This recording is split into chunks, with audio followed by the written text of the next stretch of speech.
नमस्कार, सुप्रभात. आज 11वा दशक भीमदशक संपूर्ण होत आहे. जवळ-जवळ 110 समास आतापर्यंत आपण अभ्यासलेले आहेत. यावर्षी दासबोधाच्या उत्तरार्धाला सुरुवात झाली आणि हा 11वा दशकही आज संपूर्ण होईल. प्रभू श्रीरामाचीच कृपा आहे. आज त्यांच्याच गीतानं सुरुवात करते. एवढी कृपा करा श्रीराम, एवढी कृपा करा श्रीराम, अंतरी सदा वसो तव नाम, अंतरी सदा वसो तव नाम, एवढी कृपा करा श्रीराम, एवढी कृपा करा श्रीराम. नामा माझी भाव येऊ दे, नामा माझी प्रेम येऊ दे, नामा माझी भाव येऊ दे, नामा माझी प्रेम येऊ दे, नामा स्मरणी रंगुनी अमान, हरवावे तनुभान, एवढी कृपा करा श्रीराम, एवढी कृपा करा श्रीराम. दृष्टी पुढती रूप साजिरे, दृष्टी पुढती रूप साजिरे, नयनामधुनी अश्रु पाझरे, नयनामधुनी अश्रु पाझरे, कृपा कटाक्षी तारा दीना, जय जय कृपा निधान श्रीराम, जय जय कृपा निधान, एवढी कृपा करा श्रीराम, एवढी कृपा करा श्रीराम, अंतरी सदा वसो तव नाम, अंतरी सदा वसो तव नाम, एवढी कृपा करा श्रीराम, एवढी कृपा करा श्रीराम. गणेश शारदा चैव सद्गुरु सज्जनस्तथा, आराध्य दैवतं गुह्यं सर्वं मे रघुनन्दनः. गणेश शारदा सद्गुरु संत सज्जन कुळेश्वरू, सर्व हि माझा रघुवीरू सद्गुरु रूपे श्रीराम. माझे आराध्य दैवत परम गुह्य गुह्यातीत, गुह्यपणाची मात नचले जेथे श्रीराम. ब्रह्मानंदं परमसुखदं केवलं ज्ञानमूर्तिं, द्वन्द्वातीतं गगनसदृशं तत्त्वमस्यादिलक्ष्यम्, एकं नित्यं विमलाचलं सर्वधी साक्षिभूतं, भावातीतं त्रिगुणरहितं सद्गुरुं त्वं नमामि. गुरुर्ब्रह्मा गुरुर्विष्णू गुरुर्देवो महेश्वरा, गुरु साक्षात् परब्रह्म तस्मै श्री गुरुवे नमः. अनेन प्रियतां देवो भगवान् जानकीपति, श्रीरामचंद्र पूर्वेषाम् अस्माकं कुलदैवतं. शुकासारिके पूर्ण वैराग्य जाचे, वसिष्ठा परिज्ञान योगेश्वराचे, कवी वाल्मिका सारिखा मान्य ऐसा. नमस्कार माझा सद्गुरु रामदासा, श्रोता वक्ता श्रीराम समर्थ, जय जय रघुवीर समर्थ श्रीराम.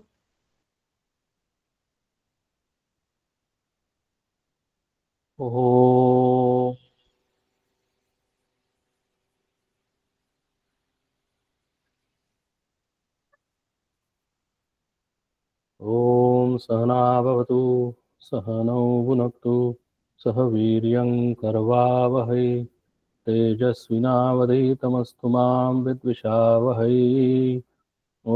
ॐ शान्ति शान्ति शान्तिः। सदाशिवसमारम्भां शङ्कराचार्यमध्यमाम् अस्मदाचार्यपर्यन्तां वन्दे गुरुपरम्पराम्। श्रुतिस्मृतिपुराणानाम् आलयं करुणालयं नमामि भगवत्पादं शङ्करं लोकशङ्करम्। शङ्करं शङ्कराचार्यं केशवं बादरायणं सूत्रभाष्यकृतौ वन्दे भगवन्तौ पुनः पुनः। ईश्वरो गुरुरात्मेति मूर्तिभेदविभागिनी व्योमवद्व्याप्तदेहाय दक्षिणामूर्तये नमः।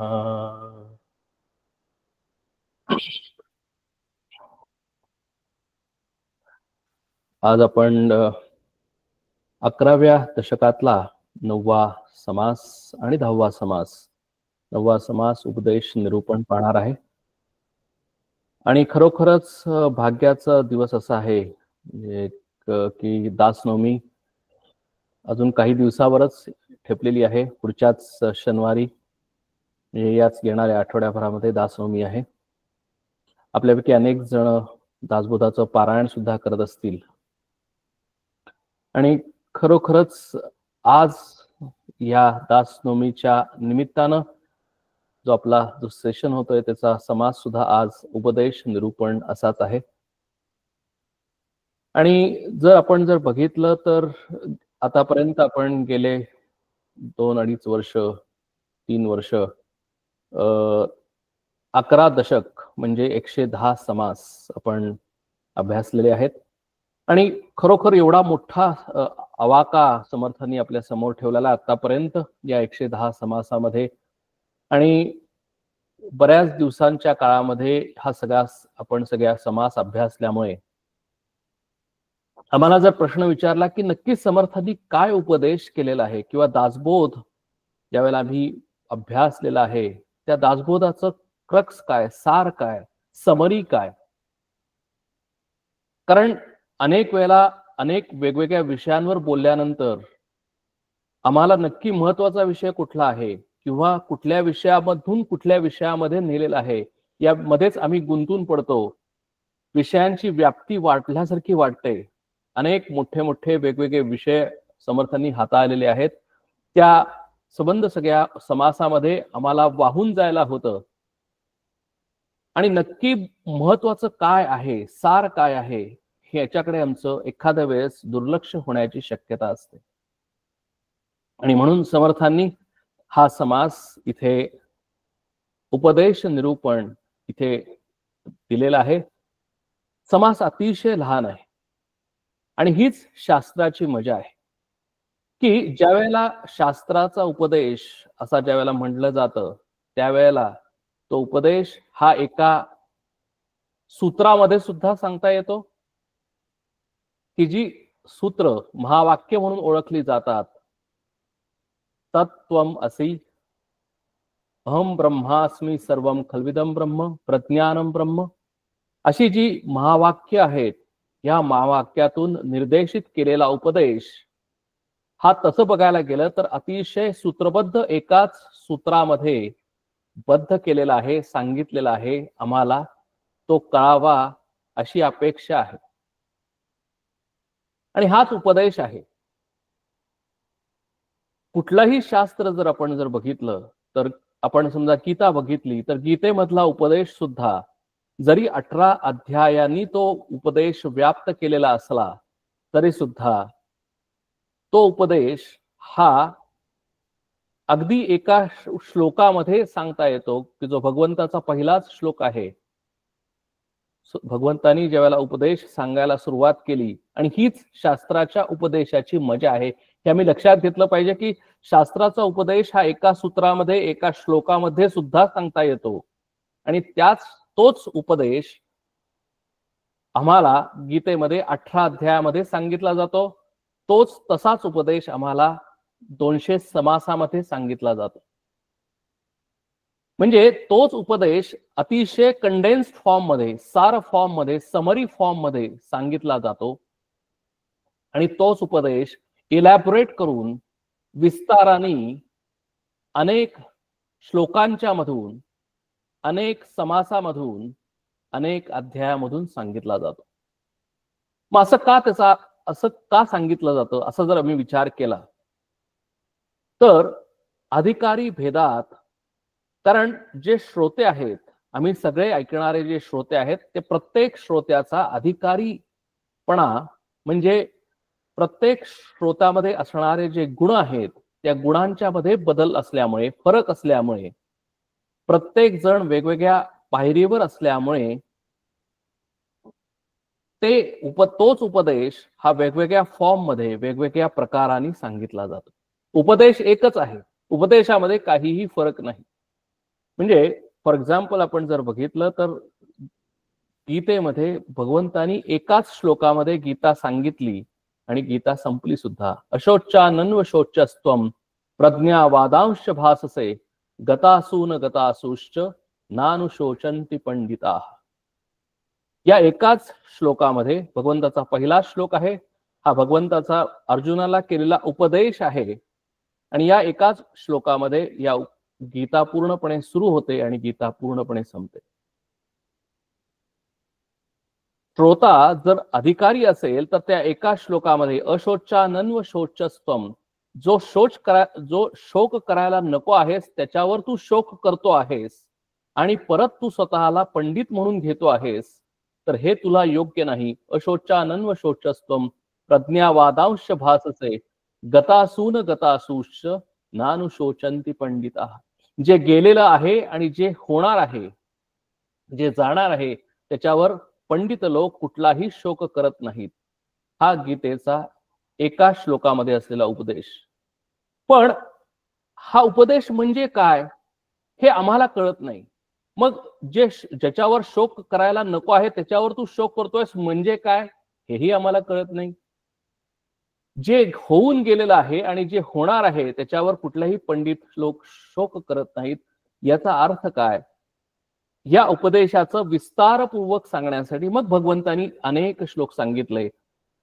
दुसरा अध्याय झाला, नंतर तिसरा, चौथा, पाचवा अध्याय झाला, त्याच्यानंतर वेगवेगळे अध्याय झाले.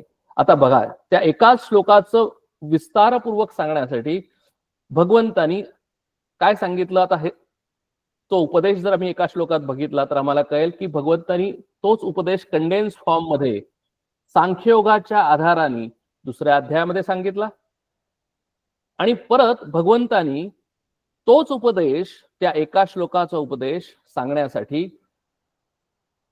कर्म, उपासना आणि ज्ञान अशा पद्धतीने आम्हाला पुढच्या अध्यायामध्ये सांगितलं. म्हणजे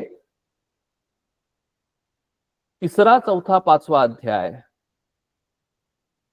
याच्यामध्ये भगवंतांनी, म्हणजे थोडक्यात गीतेला 18 अध्याय आहेत, त्याला 6 अध्यायांची 3 भाग केलेले आहेत. 6, 6, 6. पहिले 6 अध्याय, दुसरे 6 अध्याय आणि तिसरे 6 अध्याय. बघा शास्त्र किती प्रगल्भ आहे, लक्षात येईल आपल्याला की तोच उपदेश एका श्लोकामध्ये असलेला उपदेश ह्या 6, 18 अध्यायामध्ये विभागलाय. कसा अध्यायामध्ये विभागलाय? पहिले 6 अध्याय, दुसरे 6 अध्याय आणि तिसरे 6 अध्याय. पहिले 6 अध्यायामध्ये काय सांगितलं तर त्वमपद विचार सांगितला. त्वमपद विचार म्हणजे माझ्याबद्दलचा विचार. कारण मी स्वतः या जगामध्ये आहे, मी जीव म्हणून या जगामध्ये वावरतो आहे आणि माझं काहीतरी कर्तव्य आहे. मी काहीतरी या जगामध्ये येऊन, या जीवामध्ये, या शरीरामध्ये येऊन मी काहीतरी करतो आहे किंवा काहीतरी करायचा प्रयत्न करतो आहे. म्हणून मी कोण आहे आणि मी कशा पद्धतीने जीवन जगलं पाहिजे, आयुष्य जगलं पाहिजे, कशा पद्धतीने मी काम केलं पाहिजे, कशा पद्धतीने मी काम केलं नाही पाहिजे, कशा पद्धतीने मी इंटरॅक्ट झालं पाहिजे, मी कुणावर विश्वास ठेवला पाहिजे आणि कुणावर विश्वास ठेवला नाही पाहिजे, कुठली श्रद्धा मी बाळगली पाहिजे, हे सर्व आम्हाला पहिल्या 6 अध्यायामध्ये सांगितलं. आणि त्याच्यामध्ये आपल्याला सर्वांना माहिती आहे की कर्मयोग सांगितला भगवंतानी, म्हणजे मी कसं कर्म करायला सांगितलं, कसं कर्म केलं नाही पाहिजे हे सांगितलं, कर्म का करायला पाहिजे सांगितलं, आणि कर्म का आहे तर हे माझ्यासाठी आहे, आणि कर्म केल्यानंतरच तुला नैष्कर्म्य स्थिती प्राप्त होईल, म्हणजेच तू पंडित होशील, म्हणजेच तू अशोचानन्व शोचस्त्वम याचा तुला अर्थ कळायला लागेल, नवे नवे तो तुझ्या आचरणामध्ये येईल, तू तसा वागशील, म्हणून पहिल्यांदा त्वमपद विचार सांगितला, म्हणजेच त्याच्यामध्ये कर्म येतं. दुसऱ्या 6 अध्यायामध्ये तत्पद विचार सांगितला. तत्पद विचार म्हणजेच तू ज्या वेळेला जन्माला आलेला आहेस, तू कर्म करत आहेस, हे सर्व कर्म करत असताना कोणीतरी ह्या जगाचं अधिष्ठान आहे, कोणीतरी हे जग निर्माण केलेलं आहे, आणि त्या जगामध्ये काहीतरी नियम आहे, त्या नियमाच्या आधाराने हे जग चालतं. नवे नवे तू स्वतः या जगामध्ये आलेला आहेस, तू कुठल्या नियमाने आलेला आहेस, कुठल्या नियमाने तू या जगामधनं काम करतो आहेस आणि या जगाचा निरोप घेऊन इथून जाणार आहेस, हे सर्व आम्हाला कळलं पाहिजे. म्हणजेच या जगाचा नियमन करणारा कोण आहे, तो देव आहे. तो देवाचं रूप काय आहे, त्या देवावर माझी श्रद्धा असली पाहिजे. तो श्रद्धा म्हणजे काय, तो देव म्हणजे काय, तो देव नक्की कसं उत्पत्ती स्थिती लय करता आहे, तो सर्वांना म्हणजे माझ्या सकट सर्वांना या सृष्टीमध्ये जे जे कुणी आहेत त्या सगळ्यांचं कसं नियमन करतो, आणि आम्ही कसे नियम्य आहोत, म्हणजे आम्ही कसे रूल पाळले पाहिजेत, हे आम्हाला भगवंतानी दुसऱ्या षडाष्टकीमध्ये म्हणजे दुसऱ्या 6 अध्यायांमध्ये सांगितलं. म्हणून त्याच्यामध्ये भक्तियोग होतो. ते आम्हाला कळावं, आम्हाला पटावं, आम्हाला रुचावं, आणि आम्हाला त्याचं महत्व कळावं, यासाठी भगवंतानी आम्हाला विभूती योग सांगितला. त्यासाठी भगवंतानी आम्हाला म्हणजे अर्जुनाला विश्वरूप दर्शन सांगितलं. कारण अर्जुनाला नुसतं बोलून उपयोग नाही, आम्हाला नुसतं सांगून उपयोग नाही, की भगवंताला हे दाखवून दिलं पाहिजे की मी स्वतः या विश्वाचा करता आहे, अधिष्ठाता आहे, मीच या सगळ्या जगाला चालवतो, हे दाखवण्यासाठी भगवंतानी विश्वरूप दर्शन सांगितलं. कारण जोपर्यंत आम्हाला भगवंताचं खरं रूप कळत नाही, तोपर्यंत आम्हाला भगवंतावर श्रद्धा बसत नाही. कारण भगवंत एक तुमच्या आमच्यासारखा माणूस नाही, हे भगवंताला सांगितलं पाहिजे. भगवंतानी हे सगळं केलेलं आहे, याच्यावर आमचा विश्वास आणि श्रद्धा बसली पाहिजे, तरच आमच्यामध्ये शरणागतीचा भाव निर्माण होईल, अथवा आमच्या मनामध्ये अभिमान निर्माण होईल. यासाठी भगवंतानी तत्पद विचार सांगितला. आणि हे सांगितल्यानंतर तू कोण आहे सांगितलं, आणि देव कोण आहे हे सांगितल्यानंतर पुढचे 6 अध्याय भगवंतानी असिपद विचार सांगितला. आणि असिपद विचार याचाच अर्थ तू आणि मी एकच आहे. तू आणि मी एकच आहे, हाच शास्त्राचा उपदेश आहे. तत्त्वम असी, ते तू आहेस, किंवा अहम ब्रह्मास्मी, किंवा मी स्वतः ब्रह्मस्वरूप आहे. मी स्वतः नर जरी मी स्वतःला आज समजत असलो तरी सुद्धा मी स्वतः नारायण स्वरूप आहे. कितीही जरी म्हणलं की मी अल्पज्ञ, अल्पशक्तिमान, अल्पव्यापी आहे, म्हणजेच मी नर आहे, पण भगवंत आम्हाला इथे अशी या पदातून दाखवून देतात की नाही नाही, तू स्वतः नारायण स्वरूपच आहेस. नवे नवे नारायणानीच स्वतः सर्व जग व्याप्त केलेलं आहे. सर्व सृष्टीमध्ये नारायण व्यापून राहिलेला आहे. प्रत्येक कणाकणामध्ये, प्रत्येक व्यक्तीमध्ये, प्रत्येक मनुष्यामध्ये, प्रत्येक पशुपक्षामध्ये, प्रत्येक झाडाझुडपांमध्ये तोच आहे. नवे नवे तोच या सर्व सृष्टीमध्ये अंतर्बाह्य व्याप्त करून राहिलेला आहे.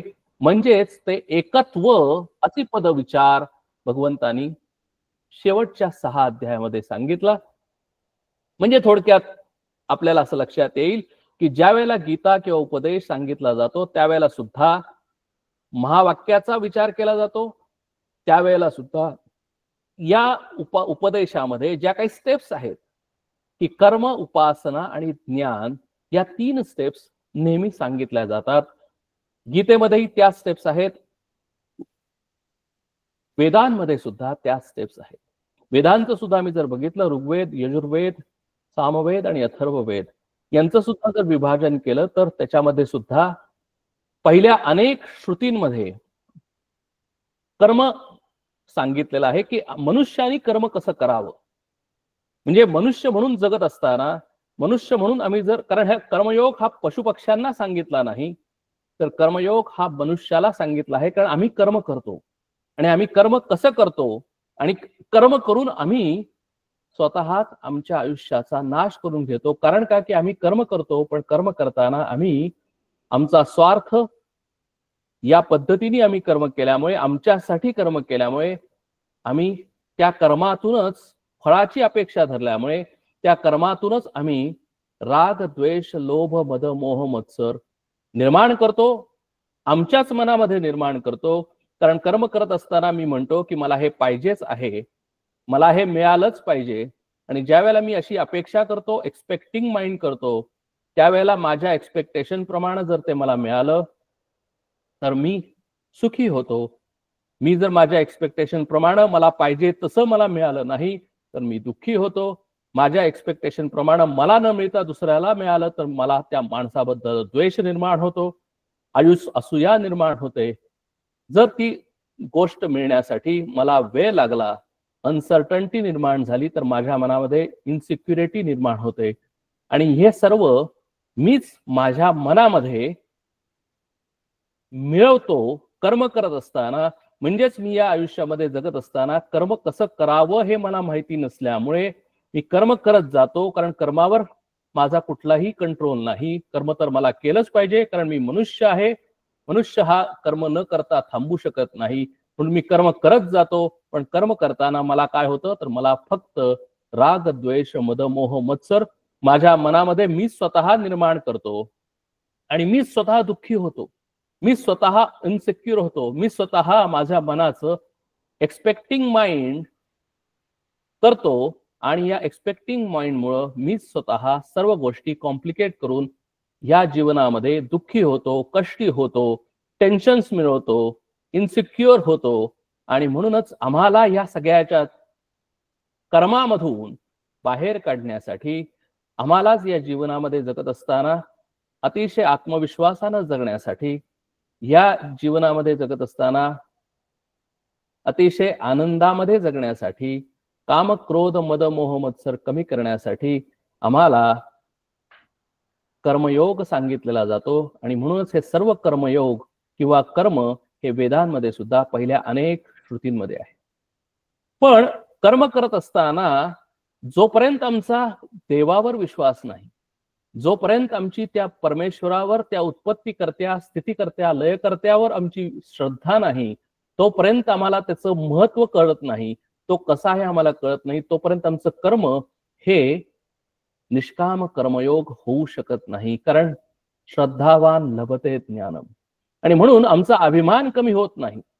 आणि अभिमान कमी होण्यासाठी आमच्यापेक्षा श्रेष्ठ कोणीतरी असावं आहे हे ज्या वेळेला मला कळतं, त्यावेळेला माझा अभिमान कमी होतो. आणि अभिमान कमी करण्यासाठी आम्हाला पुढचं उपासना सांगितली जाते. आणि उपासनामध्ये सर्व गोष्टी आपल्याला माहिती आहेत. पूजा अर्चना असेल, श्रोत्र पारायण असतील, नंतर निवविधा भक्ती असेल, मेडिटेशन असेल, नामस्मरण असेल, अनेक वेगवेगळ्या प्रकारची देवतांची ध्यानं असतील. म्हणजे सगुण रूपामध्ये असलेल्या या सगळ्या देवतांचं पूजन, म्हणजेच त्यांचे गुण आत्मसात करण्यासाठी केलेल्या या साधना आणि उपासना ह्या आम्हाला सांगितल्या जातात. हा उपदेशाची दुसरी स्टेप आहे.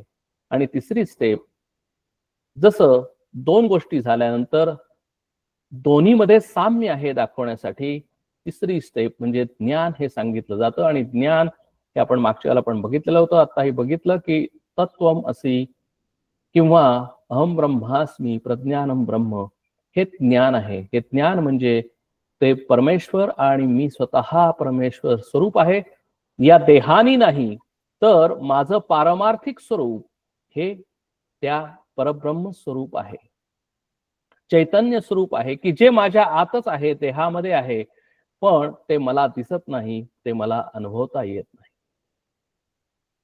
ही उपदेशाची एक साखळी आहे.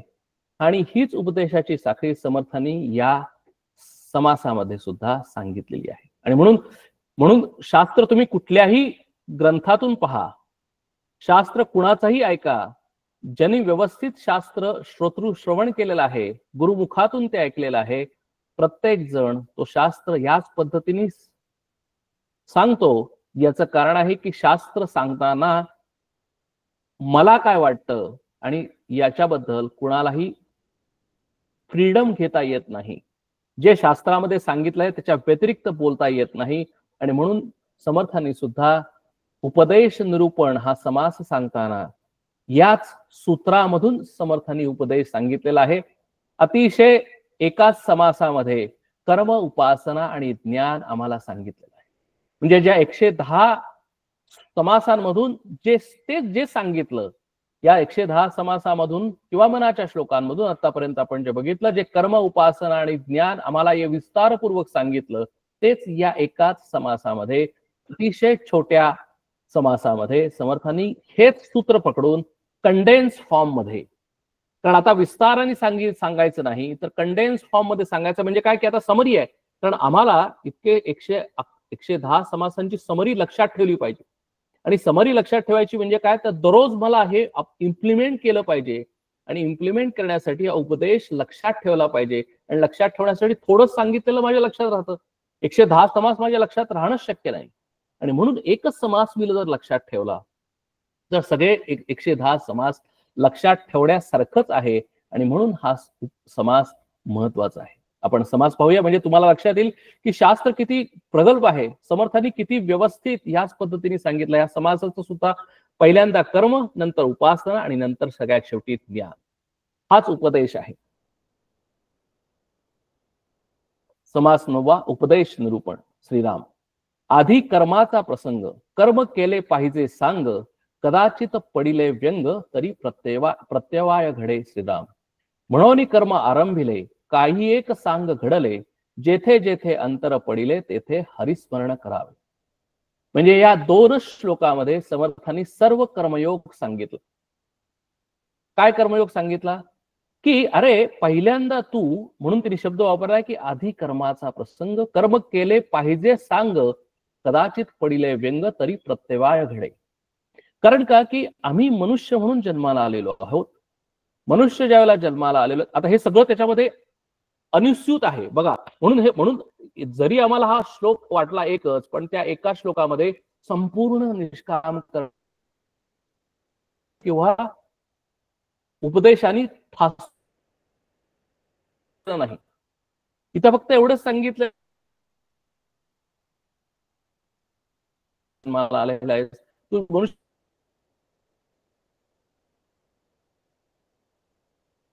म्हणून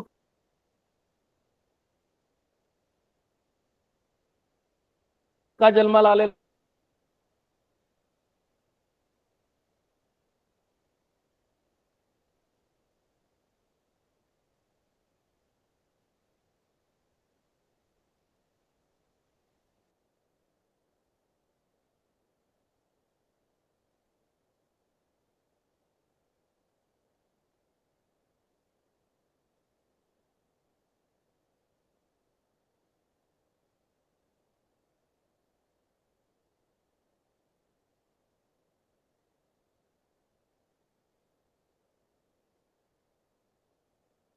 होईल, तुला राहता येणार नाही. कर्म केलं पाहिजे, कारण अन्न तुला खाल्लं पाहिजे. म्हणून तुझं शरीर जगवायचं असेल तर तुला अन्न खाल्लं पाहिजे. अन्न जर खाल्लं असेल तर तुला अन्न मिळवायला पाहिजे. अन्न मिळवायचं असेल तर तुला कर्म केलं पाहिजे. आणि म्हणून तुला कर्म कसं करावं हे तू लक्षात घे.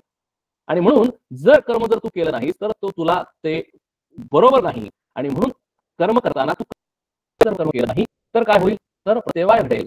त्याच्यामध्ये आम्हाला प्रॉब्लेम येईल. म्हणजे थोडक्यात काय की जर कर्म करताना जर कर्माची युक्ती जर समजून घेतली नाही, म्हणजे काय, तर आम्ही अभ्यास करतो, हे कुणाचं कर्तव्य आहे, हे विद्यार्थ्याचं कर्तव्य आहे. गृहस्थाश्रमाचं काय कर्तव्य आहे, तर आम्ही आमच्या मुलाबाळांना शिकवतो. मग आम्ही आम्हाला मुलाबाळांना शिकवलं पाहिजे, त्यांची नेक्स्ट जनरेशन घडवली पाहिजे. म्हणजे आम्हाला काय, त्यासाठी आम्हाला लक्ष्मी हवी आहे, म्हणजे संपत्ती हवी आहे. आणि संपत्ती हवी असेल तर आम्हाला काहीतरी कर्म केलं पाहिजे. आणि ते कर्म म्हणजे आमचा धंदा असेल, बिझनेस असेल, आम्हाला आमची नोकरी असेल. कारण नोकरी धंदा केल्याशिवाय आम्हाला संपत्ती किंवा लक्ष्मी मिळणार नाही. ते अतिशय सोपं आहे. आम्हाला कर्म काय आहे आम्हाला कळतंय. पण प्रॉब्लेम काय आहे की कर्म कसं करावं हे आम्हाला सांगितलं जात नाही. कर्म काय केल्यानंतर आम्हाला शांतता लाभेल, आनंद लाभेल हे आम्हाला सांगितलं जात. कर्म आम्ही सर्वजण करतो, पण कर्म करताना आम्ही 2-3 गोष्टी आम्ही त्याच्याकडे लक्ष देत नाही. एक म्हणजे कर्म आम्ही आमच्या स्वार्थासाठी करतो. म्हणजे मला हे आवडतं म्हणून मी ते कर्म करतो. मला जर आवडत नसेल तर ते कर्म मी करत नाही. हा एक प्रॉब्लेम आहे. दुसरा प्रॉब्लेम आहे की कर्म मी माझ्यासाठी करतो. कर्म मी मला काहीतरी पाहिजे म्हणून करतो. म्हणजे मी कर्म फळासाठी करतो. हा दुसरा प्रॉब्लेम. आणि कर्म जर मी फळाकडे दृष्टी ठेवून जर केलं, कर्म जर मला पाहिजे म्हणून मी जर केलं, त्या फळाकडे दृष्टी ठेवून जर केलं, तर ते कर्म केल्यानंतर सुद्धा मला पाहिजे तसं आनंद, शांतता मिळत नाही. याचं कारण असं आहे, लॉजिकली कॉमन सेन्स आपण अनेक वेळेला पाहिलेलं आहे, की जर कर्म करताना जर फळाकडे जर माझी दृष्टी असेल आणि जर फळ मला पाहिजे तसं माझ्या पाहिजे तेव्हा मिळालं नाही, तर मला कधीही समाधान, आनंद मिळत नाही. आणि म्हणून कर्म करताना भगवंतांनी सांगितलं, की कर्म करण्याचाच तुला अधिकार आहे.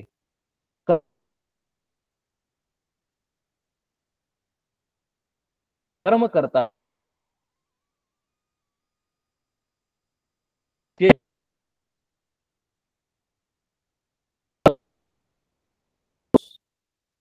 तिसरी कर्म आमच्या पाहिजे तसं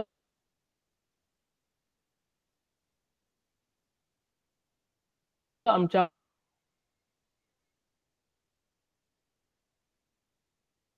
मनाप्रमाणे जर आम्हाला फळ मिळालं,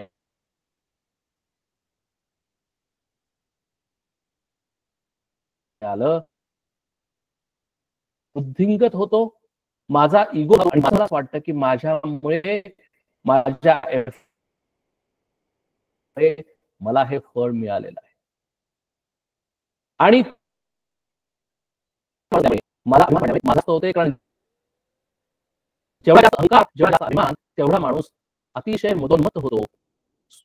दुसऱ्या कोणाचाही विचार करत नाही, तो फक्त स्वतःचाच विचार करतो. महाभारतामध्ये दुर्योधन हे त्याचं अतिशय छान उदाहरण आहे.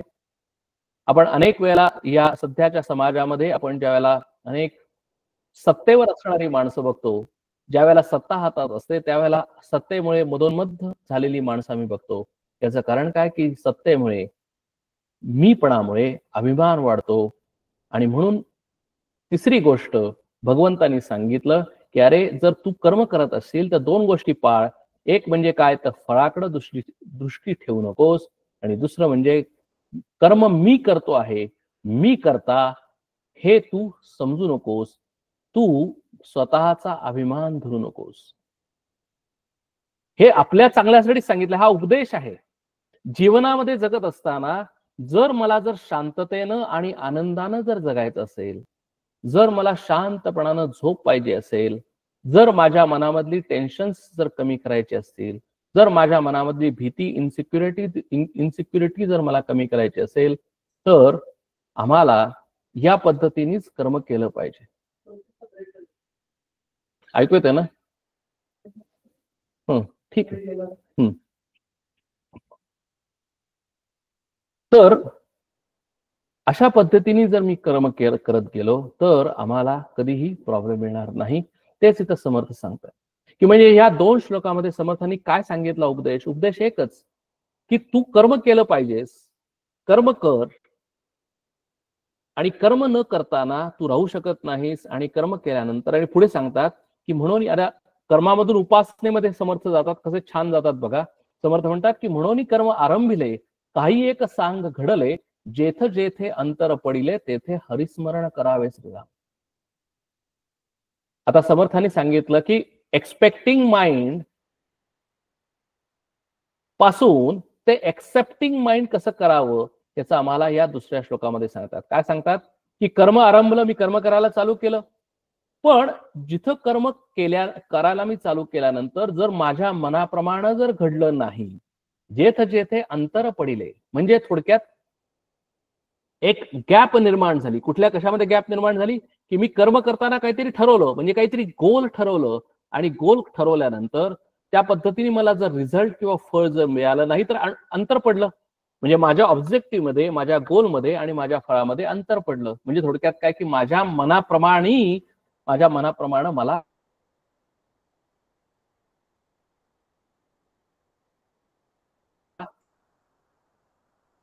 काय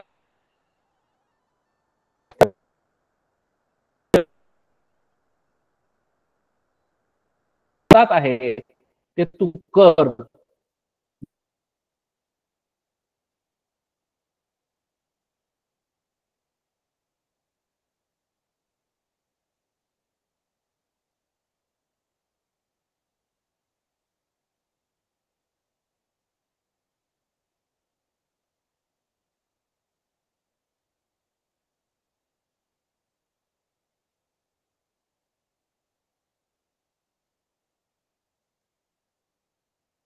जे तुझ्या हातात नाही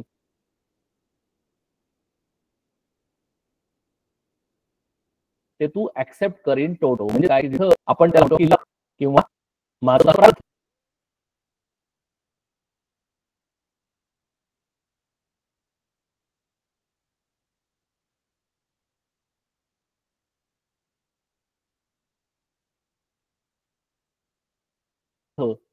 किंवा मला आणि मग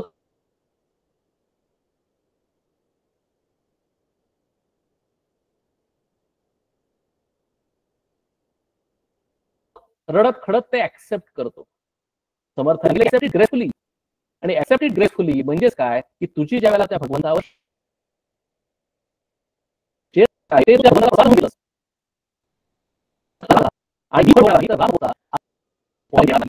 आमच्या आयुष्यामध्ये प्रॉब्लेम आले तर आमच्यावर खूप इम्पॅक्ट होतो आम्हाला. म्हणून आज अनेक वेळा आम्ही दुःखी दिसतो.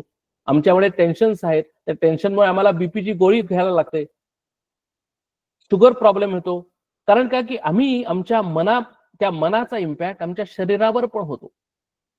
म्हणून समर्थ इथे म्हणतात की अशा वेळेला तू ऍक्सेप्ट कर आणि शांतपणानं हरिस्मरण कर. म्हणजे थोडक्यात काय की तुझ्याकडून तू 200% एफर्ट्स दे कर्मामध्ये, आणि जे जे काही आहे ते तू in toto, without any rejection, without any retaliation, just accept the result in toto as it is. म्हणजेच काय की जेथे जेथे अंतर पडिले तेथे हरिस्मरण करा. हा उपदेश आहे. कशासाठी? आमच्यासाठी, आमच्या चांगल्यासाठी. कारण का की आम्हाला आनंदी व्हायचं आहे, आम्हाला शांत राहायचं आहे, आम्हाला अतिशय शांतपणानं जर आयुष्य जर काढायचं असेल तर असं आम्हाला जगलं पाहिजे, असं आम्हाला कर्म केलं पाहिजे. मग इथंपर्यंत आलं. म्हणजे थोडक्यात या पहिल्या 2 श्लोकामध्ये कर्म सांगितलं की किती बघा आमचं आयुष्यभर 50 वर्ष, 60 वर्ष, 70 वर्ष आयुष्य, 80 वर्ष, 90 वर्ष आम्ही कर्मच करतो. जन्माला आल्यापासून हा शरीर पडेपर्यंत आम्ही अनेक कर्म करत राहतो. तो सर्व कर्म समर्थांनी या 2 श्लोकामध्ये सांगितली कर्म कसं करावं आणि कर्म कसं करू नये. आणि जर तू तसं केलंस तर तुला काहीही प्रश्न येणार नाही. तू अतिशय आनंदामध्ये, अतिशय शांतता पूर्ण आयुष्य जगशील. आणि आम्हाला तेच पाहिजे. आता मला सांगा की या जगामध्ये कुणाला आनंद नको आहे, कुणाला शांतता नको आहे, कुणाला सुख समाधान नको आहे? आम्हाला सर्वांना सुख समाधान, आनंद आणि शांतता हवी आहे. पण आम्हाला ती शांतता, सुख समाधान आणि आनंद मिळत नाही, ही रियालिटी आहे. आणि मग ती रियालिटी आम्हाला आमच्या आयुष्यामध्ये यावी, म्हणजे कुठलं आनंद आमच्या आयुष्यामध्ये यावा, शांतता यावी, हे आम्हाला प्रत्येकाला वाटतं, पण तसं होत नाही. त्यासाठी आम्हाला उपदेश दिलेला आहे. उपदेश काय सिंपल आहे की एवढंच कर तू, बाकी काहीही करू नकोस. एक राम करता आणि राम भोगता. म्हणजे काय तर मी स्वतः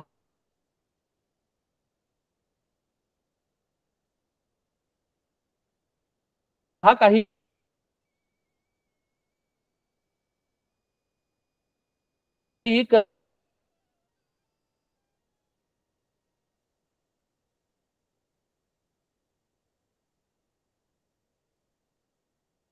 करत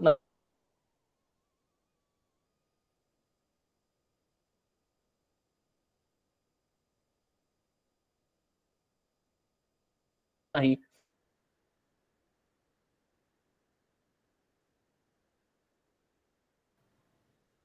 व्हिडिओ बंद करूया का? आवाज येत नाहीये. सुख दुःखे समे कृत्वा लाभालाभ जयाय.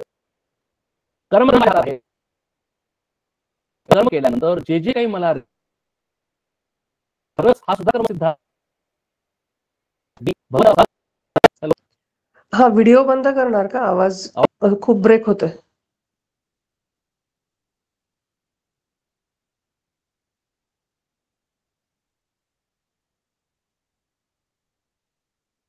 ओके.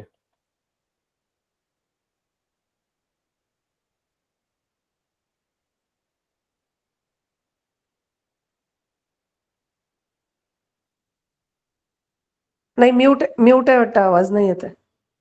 मी सगळ्यांचं ऑडिओ ऑन करतो, म्हणजे मला सांगितलं चालेल की सगळ्यांना प्रॉब्लेम. अनम्यूट करून मला सांगू शकता कोणीही की समजा प्रॉब्लेम येत असेल तर. कारण मी आज नवीन लॅपटॉप घेतला त्यामुळे अशी थोडीशी एखादं चेंज होण्याची शक्यता आहे. म्हणजे मला फक्त एवढंच बघायचं आहे की फक्त मंजिरीलाच प्रॉब्लेम आहे का सगळ्यांनाच प्रॉब्लेम आहे. सगळ्यांचे मायक्रोफोन ऑन केलेले आहेत. आतापर्यंत प्रॉब्लेम येत होता दादा. हो, सगळ्या मला पण. हा, आता येतोय आवाज तुमचा, पण ह्याच्या आधी ठीक आहे. मी आता व्हिडिओ बंद केलाय. हा, व्हिडिओ बंद केलाय ओके, आणि आता शेअर केलाय. आता जर परत प्रॉब्लेम आला तर मला सांगा. हो दादा, हो.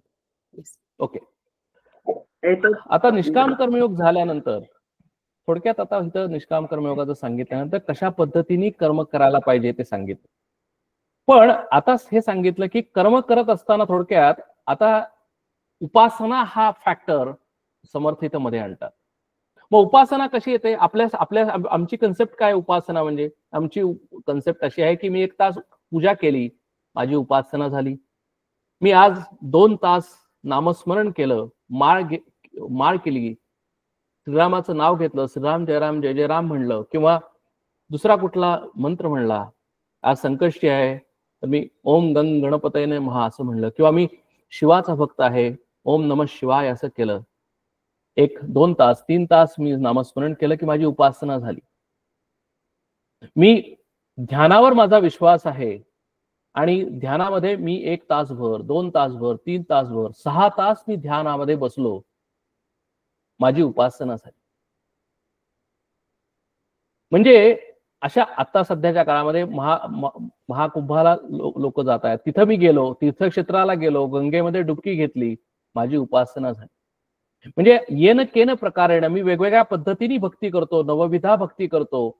1 तासभर करतो, 2 तासभर करतो, 6 तासभर करतो, 10 तास करतो, माझी उपासना झाली.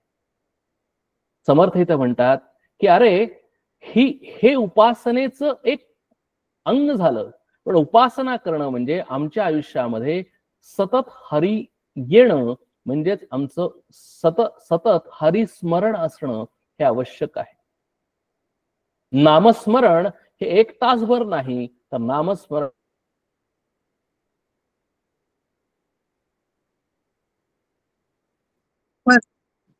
परत ऐकू येत नाहीये दादा.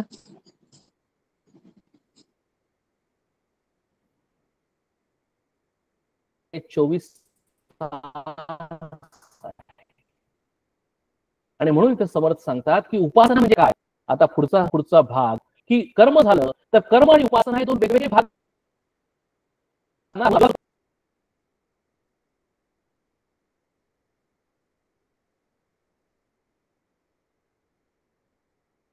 आवाज गेलाय.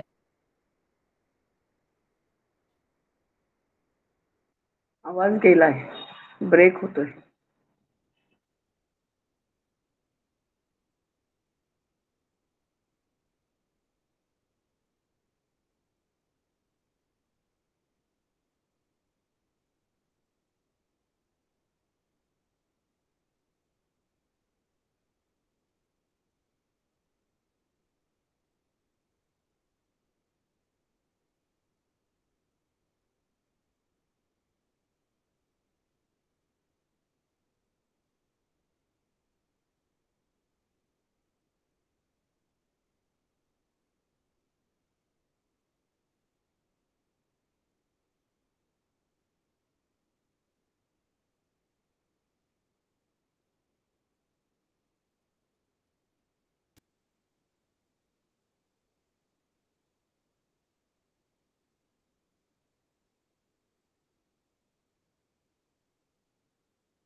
हा, आता येतोय.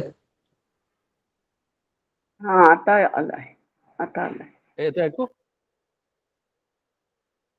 ठीक आहे, मी कंटिन्यू करतो. इथे म्हणतात की जेथ जेथे अंतर पडिले तेथे हरिस्मरण करावे. म्हणजे थोडक्यात आम्हाला आता उपासनेकडे समर्थ घेऊन जातात आणि म्हणतात की उपासना ही 24/7 करण्याची साधना आहे. उपासना ही काही तासांची नाही. म्हणजे थोडक्यात काय की संबंध माझ्या आयुष्य, माझं जीवन हे हरिमय व्हावं.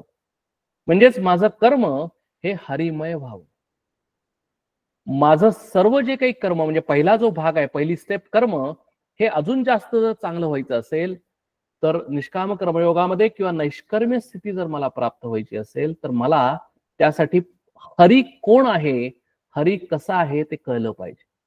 आणि म्हणून समर्थ म्हणतात की आता ते उपासना म्हणजे काय त्याचं आम्हाला एक्सप्लेनेशन देतात समर्थ या ह्याच्यामध्ये की तरी तो हरी आहे कैसा, विचार पहावा ऐसा, संध्येपूर्वी जगदीशा 24 नामी स्मरावे श्रीराम.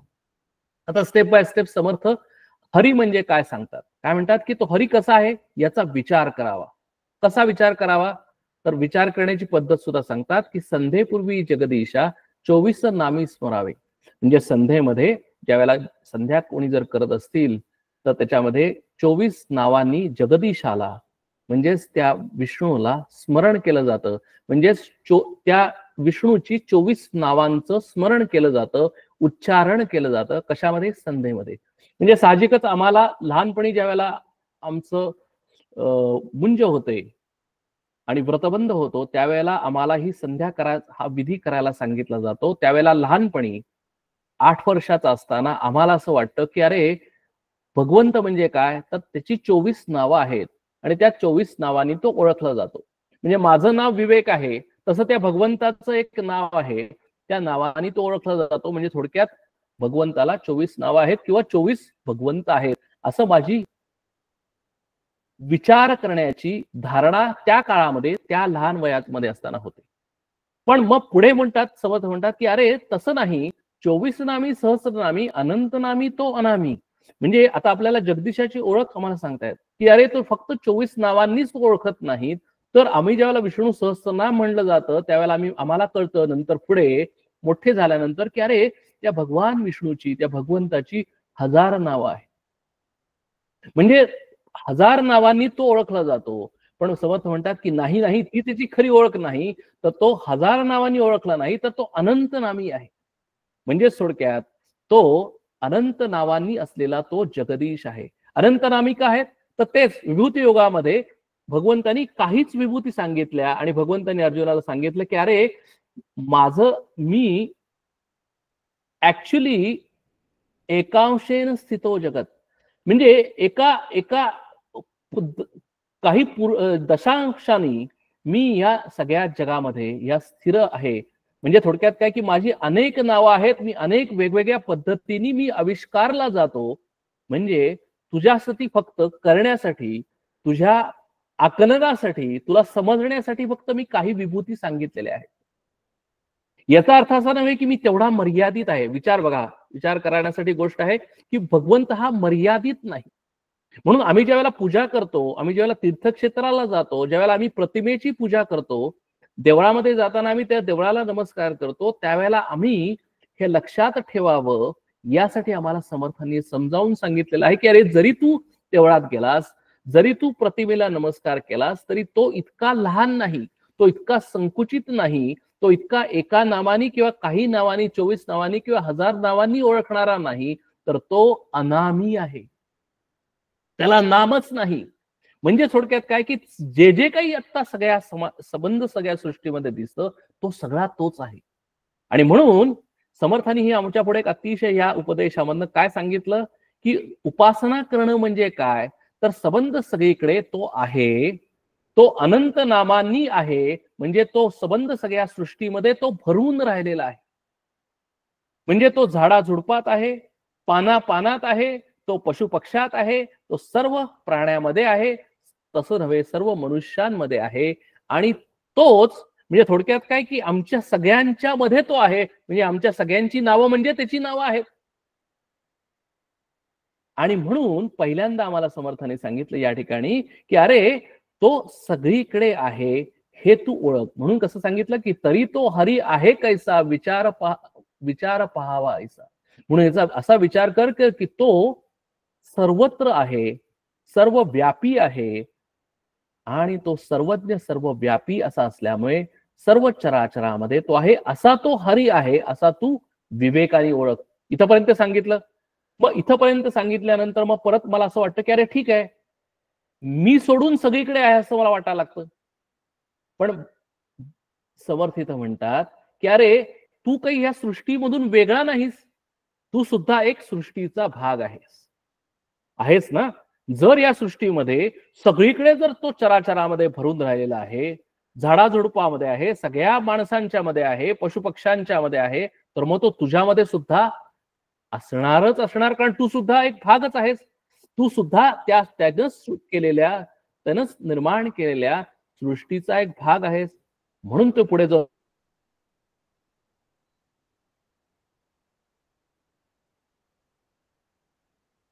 म्हणतात की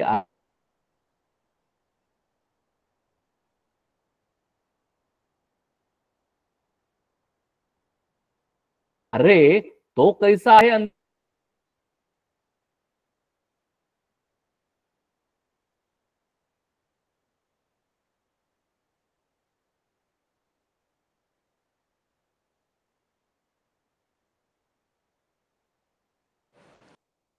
ऐकू येत नाहीये. तर या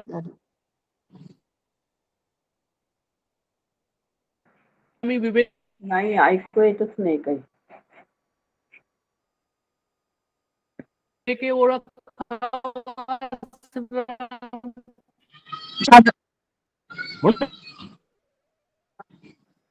आवाज सारखाच फाटतोय दादा. काहीच येत नाही. म्हणून समर्थ म्हणतात की अरे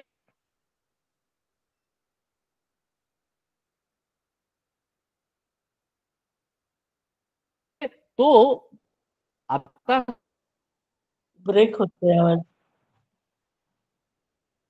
ब्रेक होतोय आवाज मध्ये. समर्थांनी परत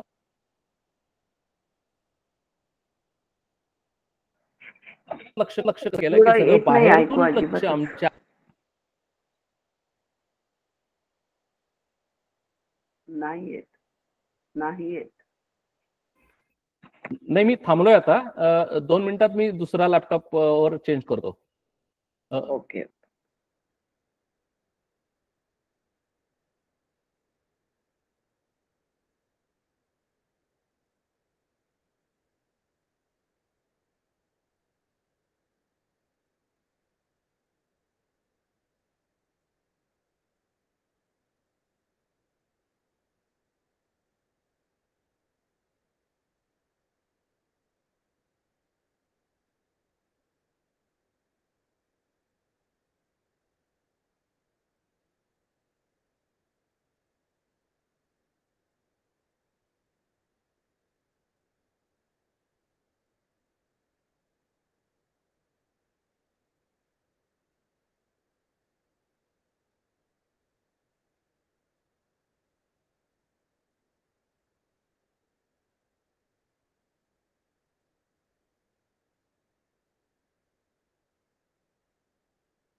एक 2 मिनिटं जॉईन करतोय परत.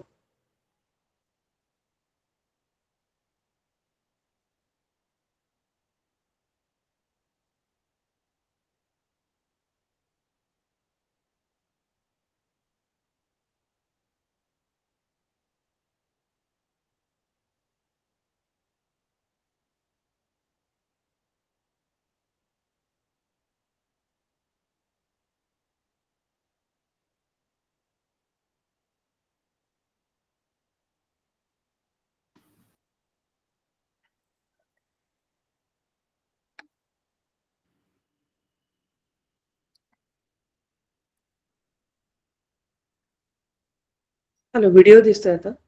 हा, एक मिनिट. आता ऐकू येत आवाज? ऐकू येतो हो. एक मिनिट. हा,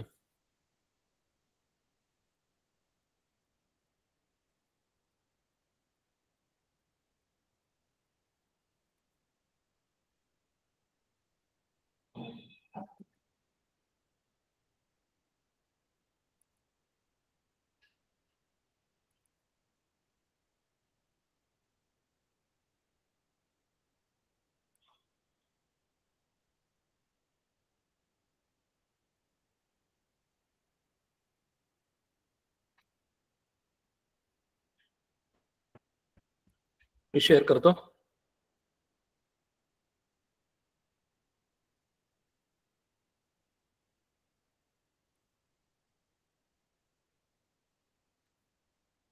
ऐकू येत आता?